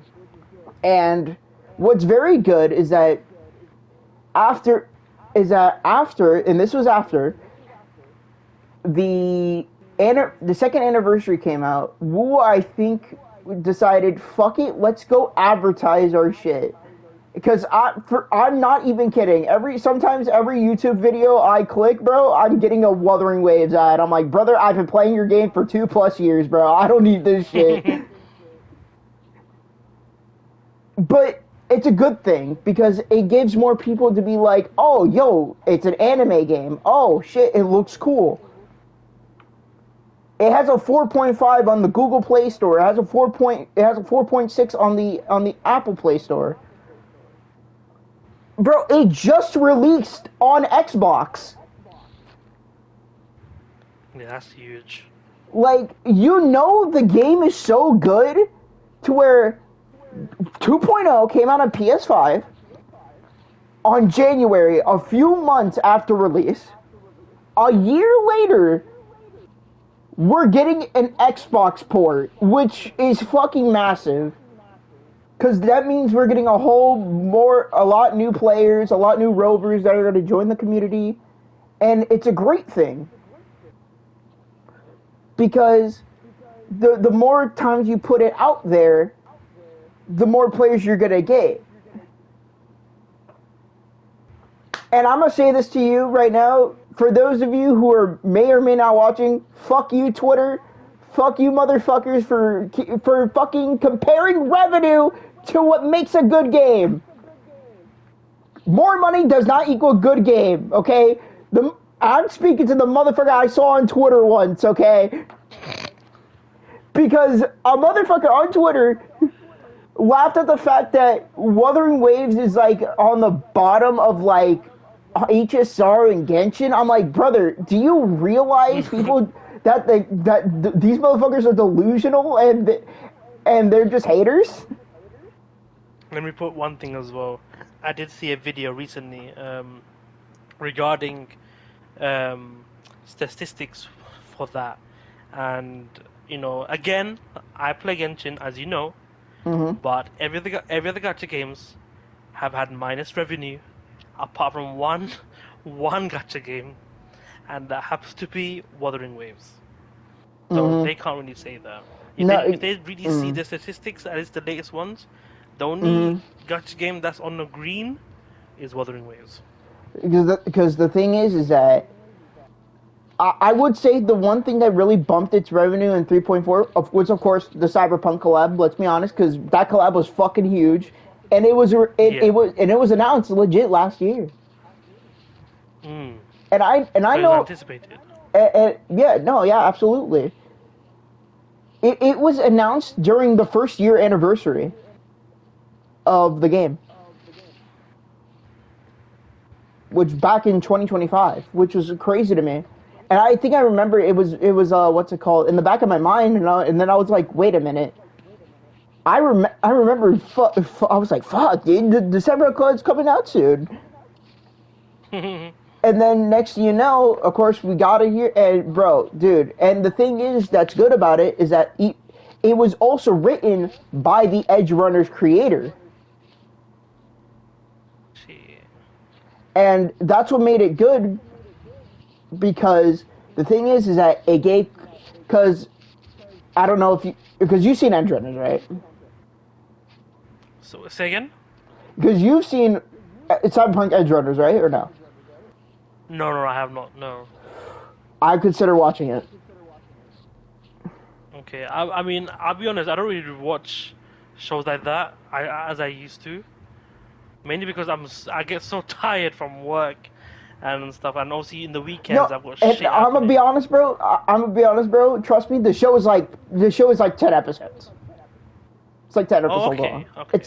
It's 10 episodes long. It's like 25 minutes each. It's not that big. And honestly, probably it's legit my top 15 of anime. Oh shit! Okay. And the thing is that, right, this collab gave closure towards its ending. And the creator himself said that the story was canon after the ending of the anime. What? It's canon. So it happens for real. Oh shit! Okay, they're not playing. Yeah, no, hence why most people on Twitter called it the best collab to ever happen in gacha history. Which is great because it gave closure towards the anime's ending. Because I'm not going to give any spoilers because I want you to watch it because you'll understand why. But dude, and I'm gonna be honest, bro. Guess what? The collab is fucking permanent. Holy. So that way, if you want to do the collab story, you're not missing out. Okay, so I've got time to like get to it. Pretty much, yeah. You have time to get to bro. It's not going away. I love that. So like, you get a free edge. You get a free Edge Runners character, which is Hmm. in general one of the best heavy attackers slash sub DPSs in the entire game at the moment. Yep. And dude, you're still gonna experience the collab story. When I first heard that, I'm like, this is fucking great because it doesn't give out FOMO. Of course, it gives out FOMOs for the characters. Don't get me wrong, but Mm. it's not giving out FOMO towards the story, Yep. which is, in my opinion, a lot more important than just getting like just the characters itself. Hmm. And that's the great thing about it because it's like if people who haven't played the game in a while haven't experienced the story, they're gonna be like, "Oh, damn, I haven't done that." Then they just slapped on and said, "You're not missing out. We're adding it, and it's permanent." Yeah, that's what I mean, man. Like feed onto your community, feed onto your player base, and the more you do that, the more you're gonna keep your player base. If not, they may like the game so much the fact that they will probably tell others, "Oh, check this out. This is that. This is what they're doing." And maybe the person they're telling it to may have interest in it, and they'll bring more players. And if they like it, it'll be a potentially a domino effect of more and more players coming in, increasing the player base. And that's what companies need. Because more bigger player base means bigger money, and if they Mm. deliver, people would actually invest in something like this because they can see that they love this game, they see what they're doing with the game, and they love to see more better things for it. So they want to support the game by buying in-game stuff. So like and that's how you make money. I 100% agree with that because the thing is that, and includes every gacha game that's going to be out, even the new ones that are coming out, like Silver Palace, Yeah. Azure Familia, all that shit. And the thing is that, and this is a factual thing, if you make a good product with good updates and listen to your community, then they'll be incentivized to be like, you know what, this is a company that respects my time, that respects, free to play players. They'll feel incentivized to be like, you know what, I don't mind spending like, $5-10, like that. Hmm. And they'll feel incentivized to want like, to spend money. That's how it really is because in general, I'm gonna be honest, like Wuwa is like in a very fantastic spot. It's it, 100%. it's in a very fantastic spot because in general, because it's listening to its player base, it's optimizing the game a lot better, it's making newer and more content, it's giving out more and more free pulls than any other gacha game you've ever seen. And that's a good thing because in general, and someone did the math of this, for the past 2 years, Wuwa has given out more than 1,000 free pulls for the past 2 years. Damn. And each update, they've been giving out more than 80 to 90 to nearly 100 pulls. Each and every single update. And in general, that's a really good thing. Because let's say someone wants to skip a character, right? Yeah. They want to save more. They of course you're going to add more events, all that stuff like that. And the thing is that when they know there's a character they want, they're going to save. They're going to get more stuff. They probably want to go for their weapon. All that stuff like that. Of course, there's still the downside of you're losing your 50-50, but as long as they feel like they can get the character, that's all that really matters. you're still, you're still incentivized to have that whole rerun, that whole other stuff that, of course, like sometimes reruns are not going to happen. But the good thing is that I'm kind of glad they did this too during this update, is that they added a reverb banner, which is basically nearly all the 1.0 characters, RIP Shorekeeper, because for some fucking reason they didn't add Shorekeeper in there. Because God forbid, she's fucking broken still. She's busted as shit. But in general, like, you have Gion, who's still the king of AoE damage. You have Jinsei, who's a very good single target, fucking, singular and dragon nuke. And then, you got my other 1.0 king, aka Leo. For the love of God, Kuro, please give him us better support. Yinlin ain't cutting it.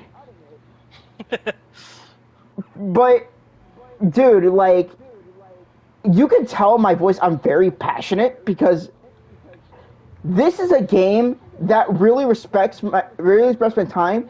And this is the definition of legit a video game first and a gacha game second. Because they care about, like, if the characters like our quest, they may want to be incentivized to pull on that character, you know what I mean? Yeah, for sure. And that's what technically happens. Because again, Yang Yang's story, this story, there's some parts that I'm not gonna lie, there's some parts that I could have been, okay, can we get to the fucking point? But in general, I was very locked in. I loved her story. I loved her sister's story.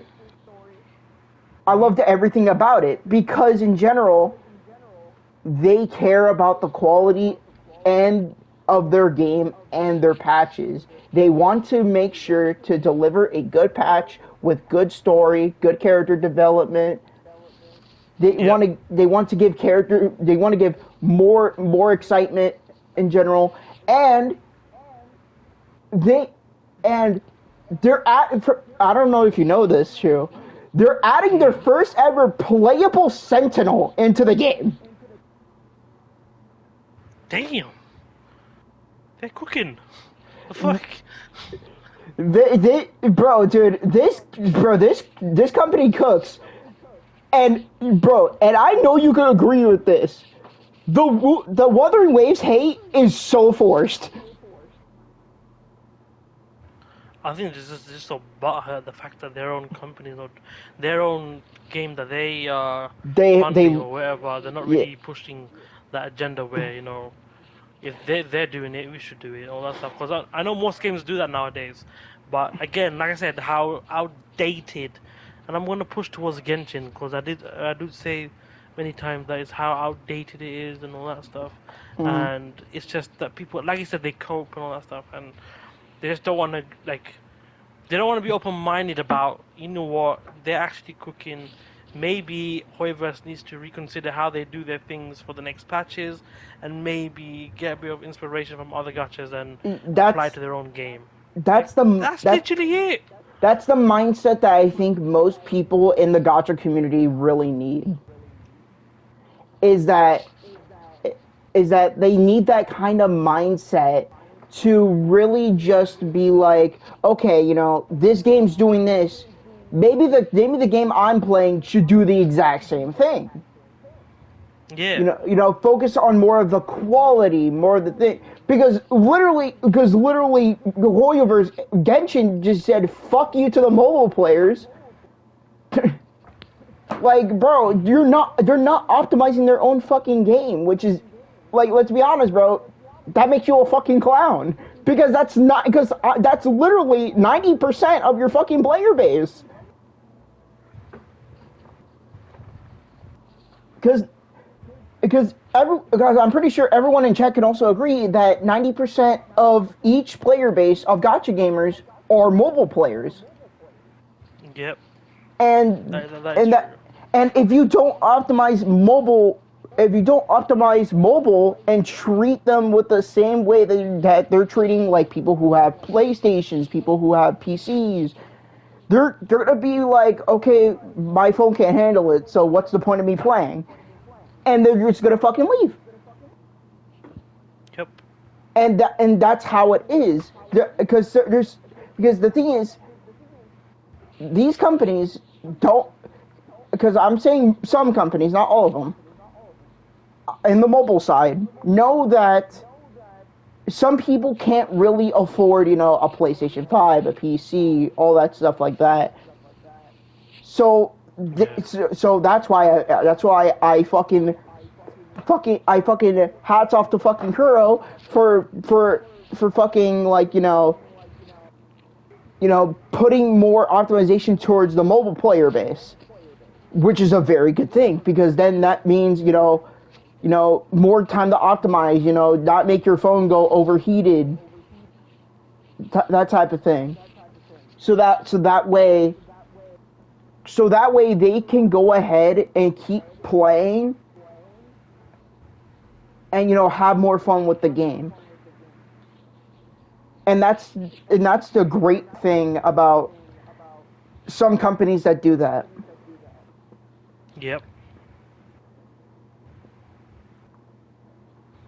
So literally what I'm saying is more companies should really focus on player feedback.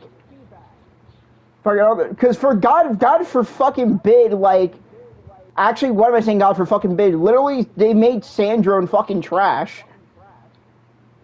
Bro, what do you mean I have to get her laser at S6? Oh my god, dude, I want to talk about this with you. Can we both agree? Can we stop locking player kits towards constellations? Player kits, constellation. Yeah, okay, yeah. I was saying, basically, the reason why I don't play Tartaglia in Genshin because he's constellation dependent. Yeah. Which I feel like most characters nowadays on Genshin are. Not entirely, but I do. Some of them benefit more with constellations. That's 100% true. There are many characters, even within Natlan or whatnot, they benefit. Forget Natlan. I think in general they benefit mainly on their C2. That's what I hear every time. C2, some maybe C1 maybe, and some of them. It's like you need majority of their constellations for them to actually function in any team. Otherwise, you have to make them a bit niche, which is kind of crappy. So yeah, I understand that they need to not do that with characters where they're locked behind a certain character that meant to be in the team, or they're locked behind a constellation, or they're locked behind the specific weapon that they need. Yeah, we don't need that. We want a 5-star character who carries out the content with anyone you kind of team up with, as long as the synergy makes sense. And that's it. That's literally it. Yeah, because in general, right? Because Wuwa, for example, right? What does their sequence nodes do? Make them do more damage. That's basically fucking it. Yeah. Constellation, fucking sequence nodes do more damage. I feel like that's what sequence nodes should do. Not be oh yeah, you unlock this type of power up. You unlock this. It's just that just makes no sense, because that's in general a cash grab. If I'm not mistaken, the character Imith, right? Because she's been talked about for a few months now. Okay, yeah. Because in general, of course, she's Lahai, because she is Lahai Roy's she's what's it called, the Sentinel, their Sentinel's resonator. And basically, right, is that I remember there's a character named Sandrone that just dropped. And to get her laser, you have to get her to C6.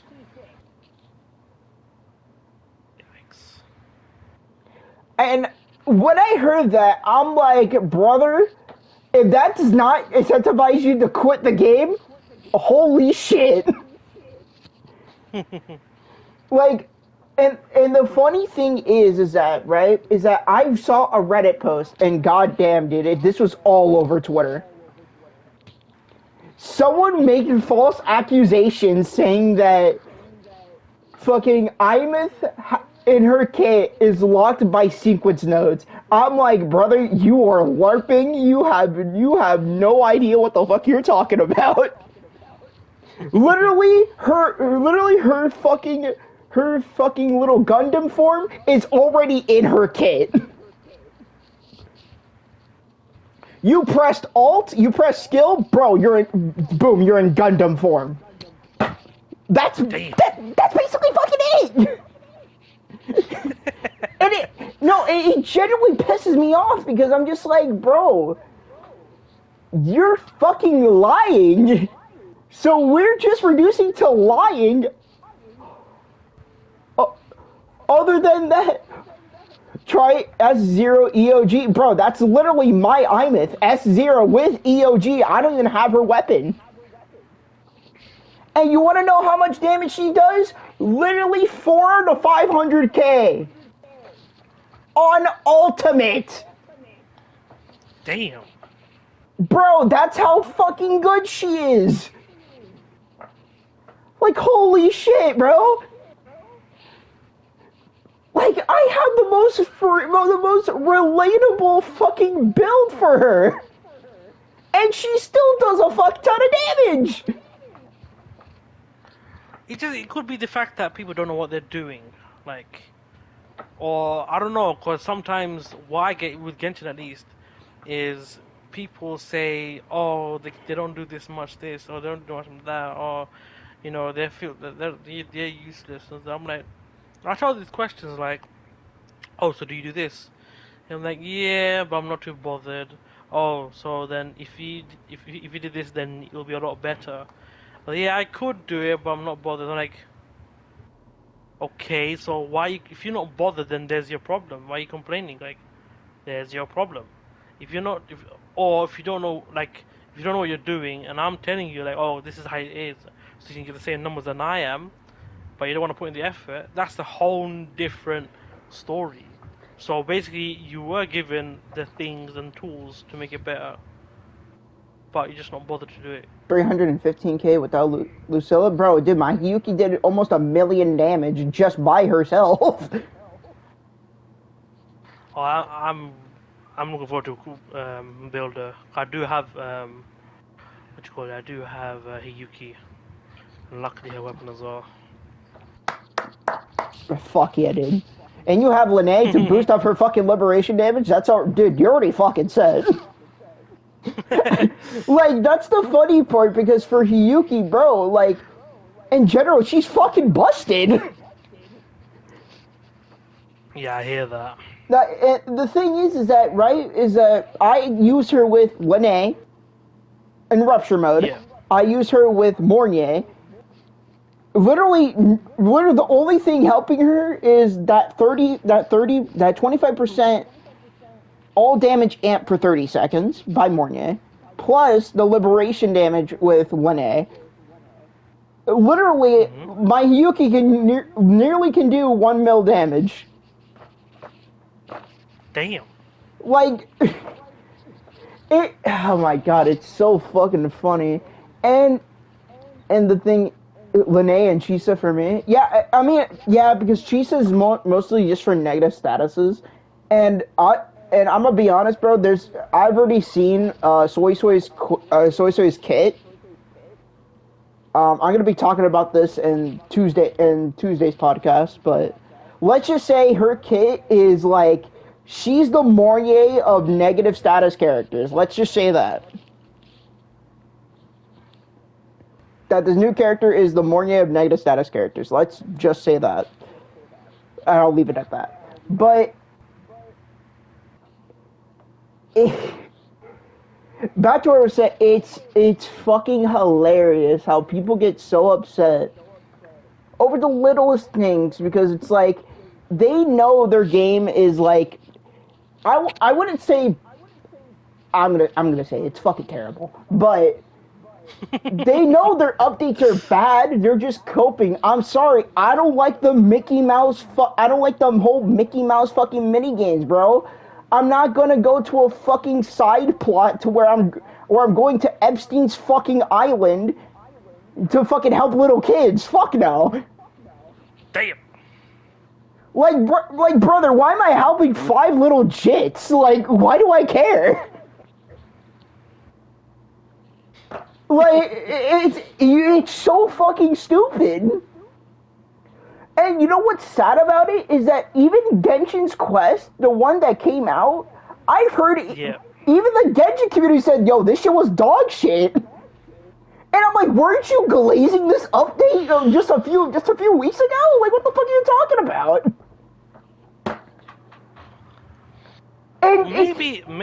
And it doesn't help that the fucking quest was 8 hours, and on all those 8 hours, you're only gonna get 60 primo gems. Yeah, that's kind of. I mean, they do this thing where within the update, if you do the Archon quest or whatever, at a certain time limit, you do get at least about 560 primos, some shit like that. But again, it's within a time limit. It's not like a permanent thing. I think it should be a permanent thing where you do the update, you do the like you obviously download the update, you get on the game, blah blah, and then it should be that much primos anyway. Like regardless, because it's hard to even farm, especially in Genshin, especially for the end game players as well, because there's barely F all to do in terms of end game, apart from doing side quests and all that stuff, and maybe exploration, which you get basically peanuts in terms of primos. It's not enough, and that's why games like NTE, Wuthering Waves, I don't know any of the gacha games, but they offer a lot more F2P friendly options. That if you don't have this, then you've got another option which does a bit less than the most recommended thing, but it still will be enough to carry out the job.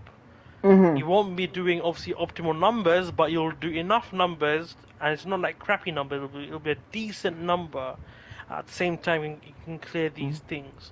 Whereas things like Genshin, I guess you can get that kind of thing as well, but it's just not as approachable compared to other games. Like for example, you can in NTE you can get they rank their rarities as A, B, C's and all that crap. So they've got B, A, and S. So obviously S is the 5-star you want to call it. Mm-hmm. So in NTE you can find specific anomalies, whatever, where yes, there's a little quest to a little puzzle, whatever, and then you end up fighting it. But at least at the end of the day, you're getting a S tier, an S rank weapon. Yeah, which is equivalent to a 5-star weapon, and you're getting this fucking floppy disk shit, like for free. Whereas other games you have to wish for it, and other games like Genshin you have to wish. Sorry, not wish. You have to pray the fact that you don't lose the 50-50. Otherwise, you're gonna have to wish another 70 to get your guaranteed. Now, we all know majority of players who play Genshin, these kind of games, don't get me started with a school puzzle marker. Trust me, I know your pain. Bro, dude, I had a search of a whole YouTube video on it. You know what? I did the exact same thing, because that shit was pissing me off. Dude, the one thing that made me the one thing that really angered me was the fucking cup shit. Oh my god. Because I was like, bro, I'm looking everywhere. And then next you know, you gotta knock on fucking things and see this fucking one anomaly that'll help you with this one fucking ghost that cheats or some shit. And I'm like, brother, how the fuck am I supposed to know that? They should have just made this easier, bro. I think everyone was annoyed with that one. Yeah. But I would say the one thing that really drawed me into NTE was the free-to-play friendliness. Because I'm not gonna lie, the story's fucking ass. It is not good. I can't lie. I'm sorry to cut you sorry. off. No, sorry to cut you off. I'm gonna say this real quick. They legit copied fucking Wuthering Waves on one cutscene. Oh, they did. They did. On their 1.1 Shit. story, there is a story quest where Cristoforo, the Fraxidus, come out of nowhere. This is like Septimon's climax story of Renacida. Mhm. And you see them coming up with this whole villain shit. I'm not gonna lie, that was low key fucking aura. But like they did the exact same thing in the 1.1 story. And you know how like in WoW, like they're called the Fraxidus, right? Yep. Guess what they're fucking called in NT? What? They're called the Fraxinus. Oh Jesus. I'm like, we got into the point where we gotten lazy, brother. You've been out for a month and you can't come up with a name. Like, holy shit! I was not tilted. I was just disappointed. Cause, bro, I'm not gonna lie, bro. I'm not sitting fucking 3 hours just for bullshit. I literally skipped the entire thing, bro. Cause I'm like, I'm tired of this dog shit story, bro. This is some Mickey Mouse bullshit. Don't get me wrong. I like the way that it's like. I like the way the world was. You can drive around, all that shit. Mhm. I saw that on Twitter. It was like, glad I quit. Because I'm gonna be blatantly honest, bro. When Ananta comes out, no one's gonna be playing NTE, bro. Yeah, that's the one I was looking forward to. I'll be honest. Yeah, well, Ananta's what's it called? A NetEase game, but it's not a gacha game technically. It's a free. It's like how can I say it? It's gonna be like a Where Winds Meet type of thing. It's the same thing with NetEase. Like everything is just gonna be mostly cosmetic, but like all the characters are free. You just have to unlock them by playing the story, all that stuff like that. Yep. And I'm all for Ananta, Silver Palace. Like there's so much gacha games. I'm glad they're coming out. Even it's on even when they're gonna come out on PS5 day one. Thank fucking God. Cause dude, trust me, I love as a gacha content creator. I love I love covering Wuthering Waves a lot. You all know this. Been playing this game for 2+ years. Mhm. But as a gacha content creator, I would love to have another gacha to actually make content on.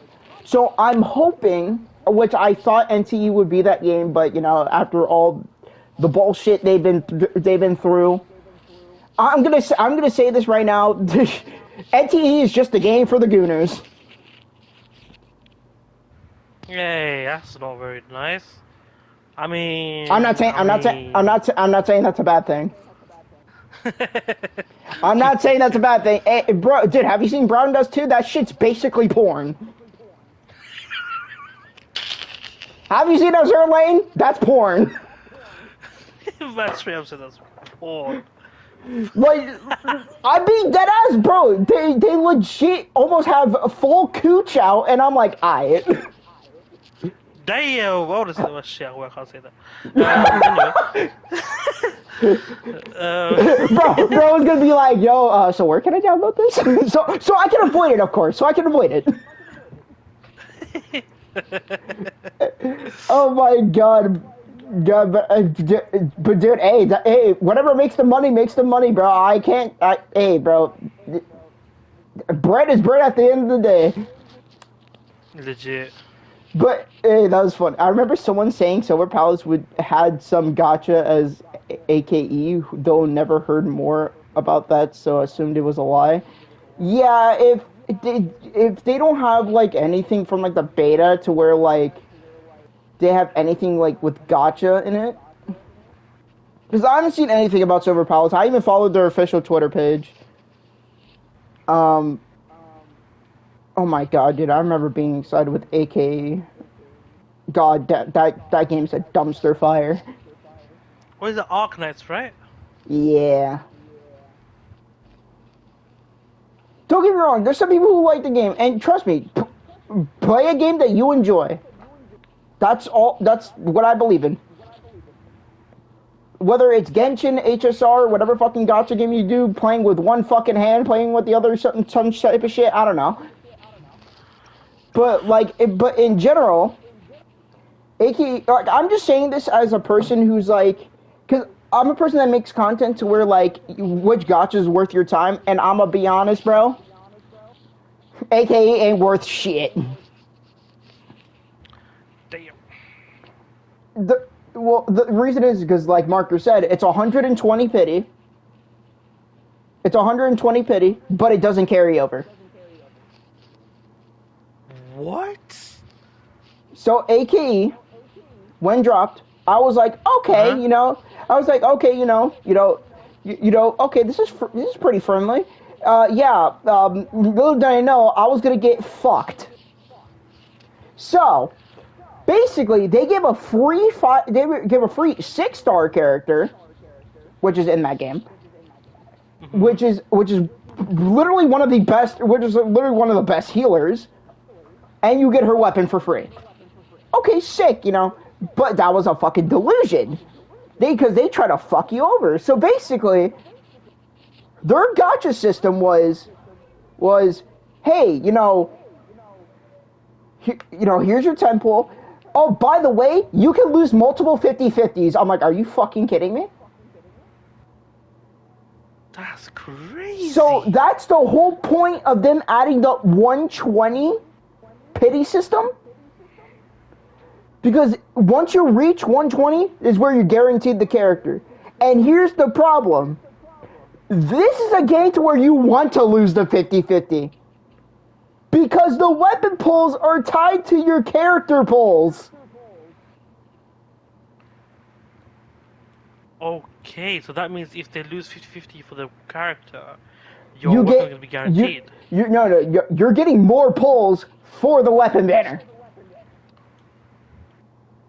Huh? Okay.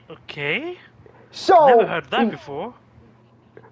This was apparently like old gacha games back in like 2015, apparently. Oh shit, okay. So they kind of really moving backwards, gang. They're not moving forwards, we're moving backwards. Oh shit, okay. So the problem with that is that that's gonna make people spend money. And I'm not gonna lie, bro. This problem is having like, this is a problem that NTE is kind of having too, where a lot of people were sponsored to play the game, a lot of famous streamers, yada yada yada. It gets more fucking attention. Next, people play it, it dies down, boom. And then next people now realize the game fucking sucks.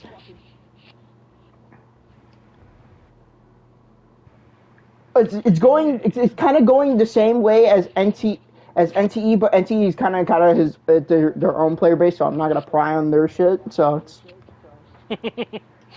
hey, bro, they want to play. They play when they want to play. They're on their own business. They're not hurting anyone. So I can't really complain about anything. I just quit the game because the game was not for me. So. Oh yeah, fair. So the problem with AKE. Oh, the other problem with AKE is that also you can lose a lot of 50-50s on your weapon banner too. That's crazy. And you want to know what's funny? And here's the real kick in the fucking nuts. You have a 25% chance to get the weapon each time you pull. 25%. Bro, what CEO let them smoke like 20 spliffs in one go? A retarded ass called Hypergriff. Or as I like to call them, Hyper Greedy. That's nuts. And I know Ark Knight's fucking content creators are losing their fucking shit. Because it's like, oh yeah, and you want to know what's funny? It's 5,000 for a 10 pull. Whoa. Shit.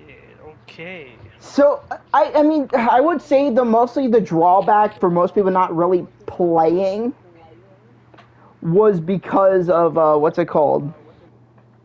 Was because of the factory building. And I'm not gonna lie, bro. That whole shit was like the most boring shit I have ever played, bro. The only thing that I'm not even kidding. The most saved thing that happened was that legit. It's just people making blueprints on the internet. I'm not even kidding. People were I don't making know if that's sad or. No, because like a lot of people are lazy. Let's be honest, a lot of people are lazy because most people are just like, okay, an action game. You have to use factories to craft your gear. And I'm not joking when I say this. It takes a lot of hours to craft gear. Yeah, that is nuts. And I'm gonna say this: people are gonna call it, oh, but it's better than doing. No, it's not. I would rather farm echoes for 10 hours straight, get a bunch of fucking echoes, and fucking be like, okay, click, click. Okay, this is shit. All right, get rid of it. All right, click, click, click, and until I get a good one. Like that's 10 times easier. 10 times better. Bro, I can spend 2 minutes on a fucking tacit field and be like, alright, this is what I need, this is what I need, alright, gamble, gamble, gamble, okay, if I don't get the right one, alright, that's it. Alright, get rid of it, try again the next day. Literally. Like, the thing is that building in, I'm gonna say this even in Genshin, whether it be Genshin, HSR, ZZZ, Wuthering Waves, those systems were a lot better than fucking Ark Knights. Yeah, based on what you're telling me, then yeah, for sure.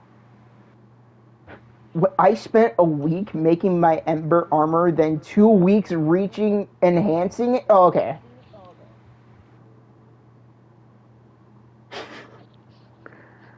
Bro, 2 weeks just enhancing your armor is crazy.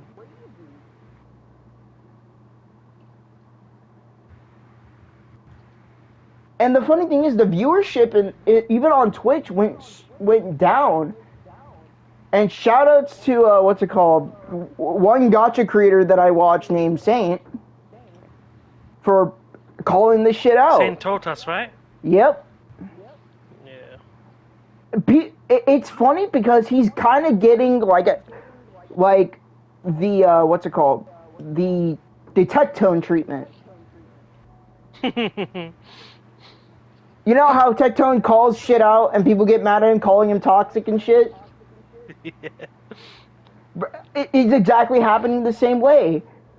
Content creators are saying, oh yeah, AKE is probably the best 1.0 experience. Oh, AKE's legit definition of game first, gotcha second. I'm like, bro. And then guess what? They're not fucking playing the game a month later. Like, bro, I'm not making this shit up. That's, like, bro, if you're liking the game, make more content in it. Why aren't you making content in it? I think isn't it called under a DBA or something? So basically, they can't say shit about the game.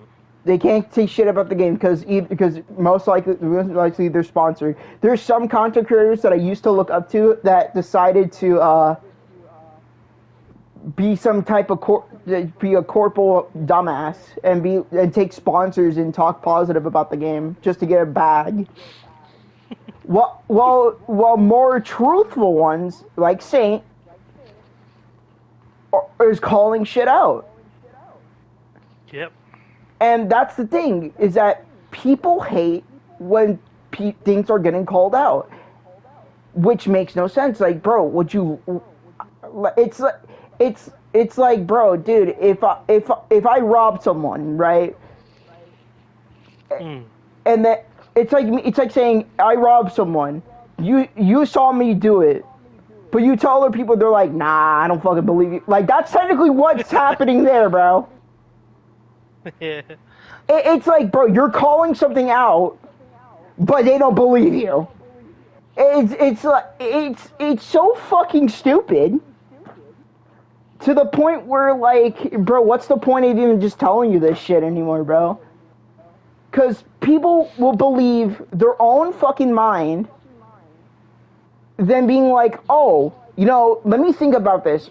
Now I think about it, you're probably right. I should probably call this shit out too, and so that way the company can do better. You know what? They said, you know what? Let's shove that idea right up our own ass and fucking just play the game, spend money, and fucking not talk about it. Bro, legit, AKE is right down the shitter. I'm not even kidding. After like 3 updates, it's down the shitter. It's only made 4 to 5 million for this past 2 months. Wow. And I'm just like, bro, that is like depressing for a gacha game. That is not enough. And that's the whole problem. And the thing is that people who played Arknights are going back to the old Arknights because Enfield sucks ass. That's the whole issue. The story was fucking dumb as shit. The endgame was so unbelievably bad. The only way to make the endgame hard was taking away core mechanics of the endgame. Like, what? Like one of them was just like, oh, complete the stage without dodging. It's like, so you want me to tank all these fucking hits? What the hell is wrong with you? Yeah, but there's no fun in that. No, and oh my god, don't even remind me of the dailies, bro. The dailies were so unbelievably, unbearably ass, bro. Like, legit, dude, you had daily deliveries that take you, I'm not even lying, about 6 to 12 minutes. And I'm like, okay, dude, I'm not spending an hour in this fucking game. They emphasize on ass. Shit. Oh my god, bro. That's like a whole... Bro, I could rant about this for fucking hours, but bro, that is like... That is like the most awful shit ever, to the point where I was just like, alright, this game deserves to fucking die, bro. This game should not have been made.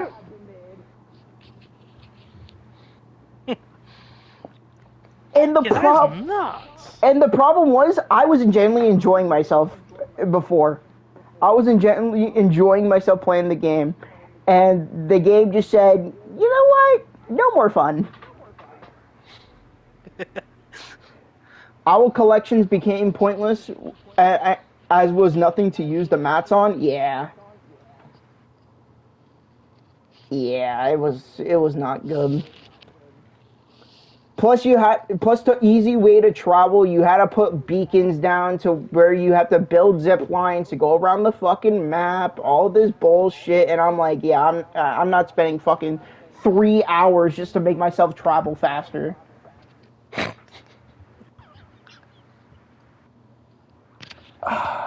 Dude, it was pure disappointment. I think what happened to me was that, I guess, being glazing too much of WoWA, because the thing is that, am I saying Wuthering Waves is a perfect game? No. It still has some issues that need to be fixed, don't get me wrong. But I would say it's, by far, has reached the mainstream of the gacha games. Oh yes, it's definitely the top 3 gachas. Oh, absolutely, the big 3, which would be Genshin Impact, HSR, and Wuthering Waves. That would be the big 3. Is Honkai Star still popping? Apparently, and I'm not gonna lie, they made Gilgamesh look like a fucking twink. No, they deadass made my boy, Gilgamesh, from Fate, a fucking twink. Bro looks like a fucking femboy. Shit. Bro, dude, and you wanna know what's funny? You know how Gilgamesh fucking it fucking just has all this golden swords and bro has so much aura and shit? Yeah. You would think he would be imaginary, right? Yeah, Like- yeah. Bro, how is he fucking Electro? A destruction Electro DPS, bro. Are you fucking kidding me? And first of all, why does Rain Tosaka have Ishtar's fucking knife? It makes no fucking sense, bro. That collab is an absolute pile of dog shit.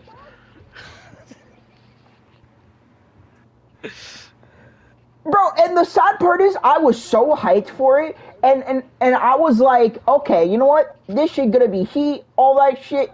I've heard the story was absolutely atrocious. There was barely Yeah, no no voice acting in that whole entire quest. For a collab quest, you think, oh, there'll be voice acting. Yeah. Yeah, they said, fuck no. And, like, what's the whole point? And then you have the Honkai Star Rail community comparing a free character that came out from a collab from a free character that came out since fucking 2024. Like, bro, why are you comparing a 2025 character to a 2024 character? Are you fucking retarded? And the funny thing is that the only reason why Archer is good now is because he has supports. After a year. Wait, who's his supports? Because I did recently. Okay, I would say recently, but I don't fucking remember. I know it was Sparkle and something else. I don't know, just to boost up his, cause he is SP unfriendly. Bro has to eat skill points. Yeah, he does. Yeah. I know Sparkle's one of them. I don't know the other support, but I didn't know for sure. Dude, I think what Sparkle's made one of me them. quit Star Rail 2 was basically because the endgame got so unbelievably shilled and so unbelievably HP fucking inflated, it was terrible. Yeah. It's like if you don't have the new character, well, fuck you. Yeah, that's literally Star Rail. That's literally Star Rail. It's funny because they did buff 1.0 characters, but at the same time, it's like, what's the point of buffing them if they're gonna get power crept literally a month or two again? Yeah. It's like if you're buffing a character, make sure they're in it for their buff lasts a long time. 2 months is not enough. Then there's people saying that, oh yeah, they made they had runs to where they had fucking, what's it called? They had Zila from 1.0 and then have all these other support characters. I'm like, brother, these are support characters from 3.x to fucking over. What the fuck are we talking about? Oh, okay, you use Zila, cool. She's still a pile of dog shit. She's not good. Bro, my GOAT, Dr. Ratio, Mr. L plus Ratio was bombarded after after 2.0, bro. That made me so upset. They made follow-up characters fucking pointless, and that was one of my favorite mechanics in that game. All I'm gonna say is, for the love of God, don't make turn-based and gacha a fucking thing anymore. Just don't fucking do it. Yeah, it just doesn't work. Not that it doesn't work. It just makes a lot of power creep. Yeah. That's the main issue. All right, I think that's all I wanted to talk about today. 2 hours. Holy shit! Holy shit! All right. Well, I think that'll be it for this episode of the podcast. I appreciate you, Shu, for stopping in as always. Thank you for being the part of this podcast. I really No, do 100%. appreciate you, man. Thanks for having me. Having me. No, of course, and of course, I would love to have you again sometime as well. Yeah, 100%. All right, chat. So Tuesday we'll be So me and Ray will be doing another podcast. It will be episode 9, and we're going to be talking about all of 3.5. What do we liked about it? What do we dislike about it? All that stuff like that. So I appreciate you guys for stopping by. Like I said, I appreciate you Shiv, for stopping in. Thank you so much for agreeing Yep. to be on this podcast. Of course. All right. I guess we'll just leave it at that, and then I'll just rate out to someone. So, again, like I said, I appreciate you, Shu. 100%. Thank you Yeah, of thank you very course. much for agreeing to be here. And we'll make sure to have you again some other time soon. 100%, man. All I right. appreciate it, man. All right. You have a good day, brother. You too, man. All right. Peace out. All right, chat. This concludes today's podcast. Thanks for my homeboy Shu for popping in to this amazing podcast. So we're gonna go ahead and rate out to someone who is live at the moment.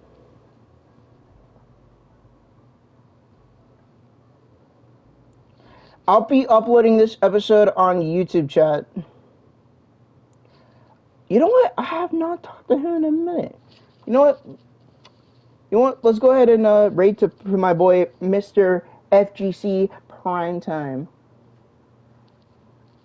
Alright, I appreciate you guys for stopping in. Tomorrow we will be doing exploration for Ming Show. And yeah, that's pretty much it. I appreciate you guys for stopping by as always.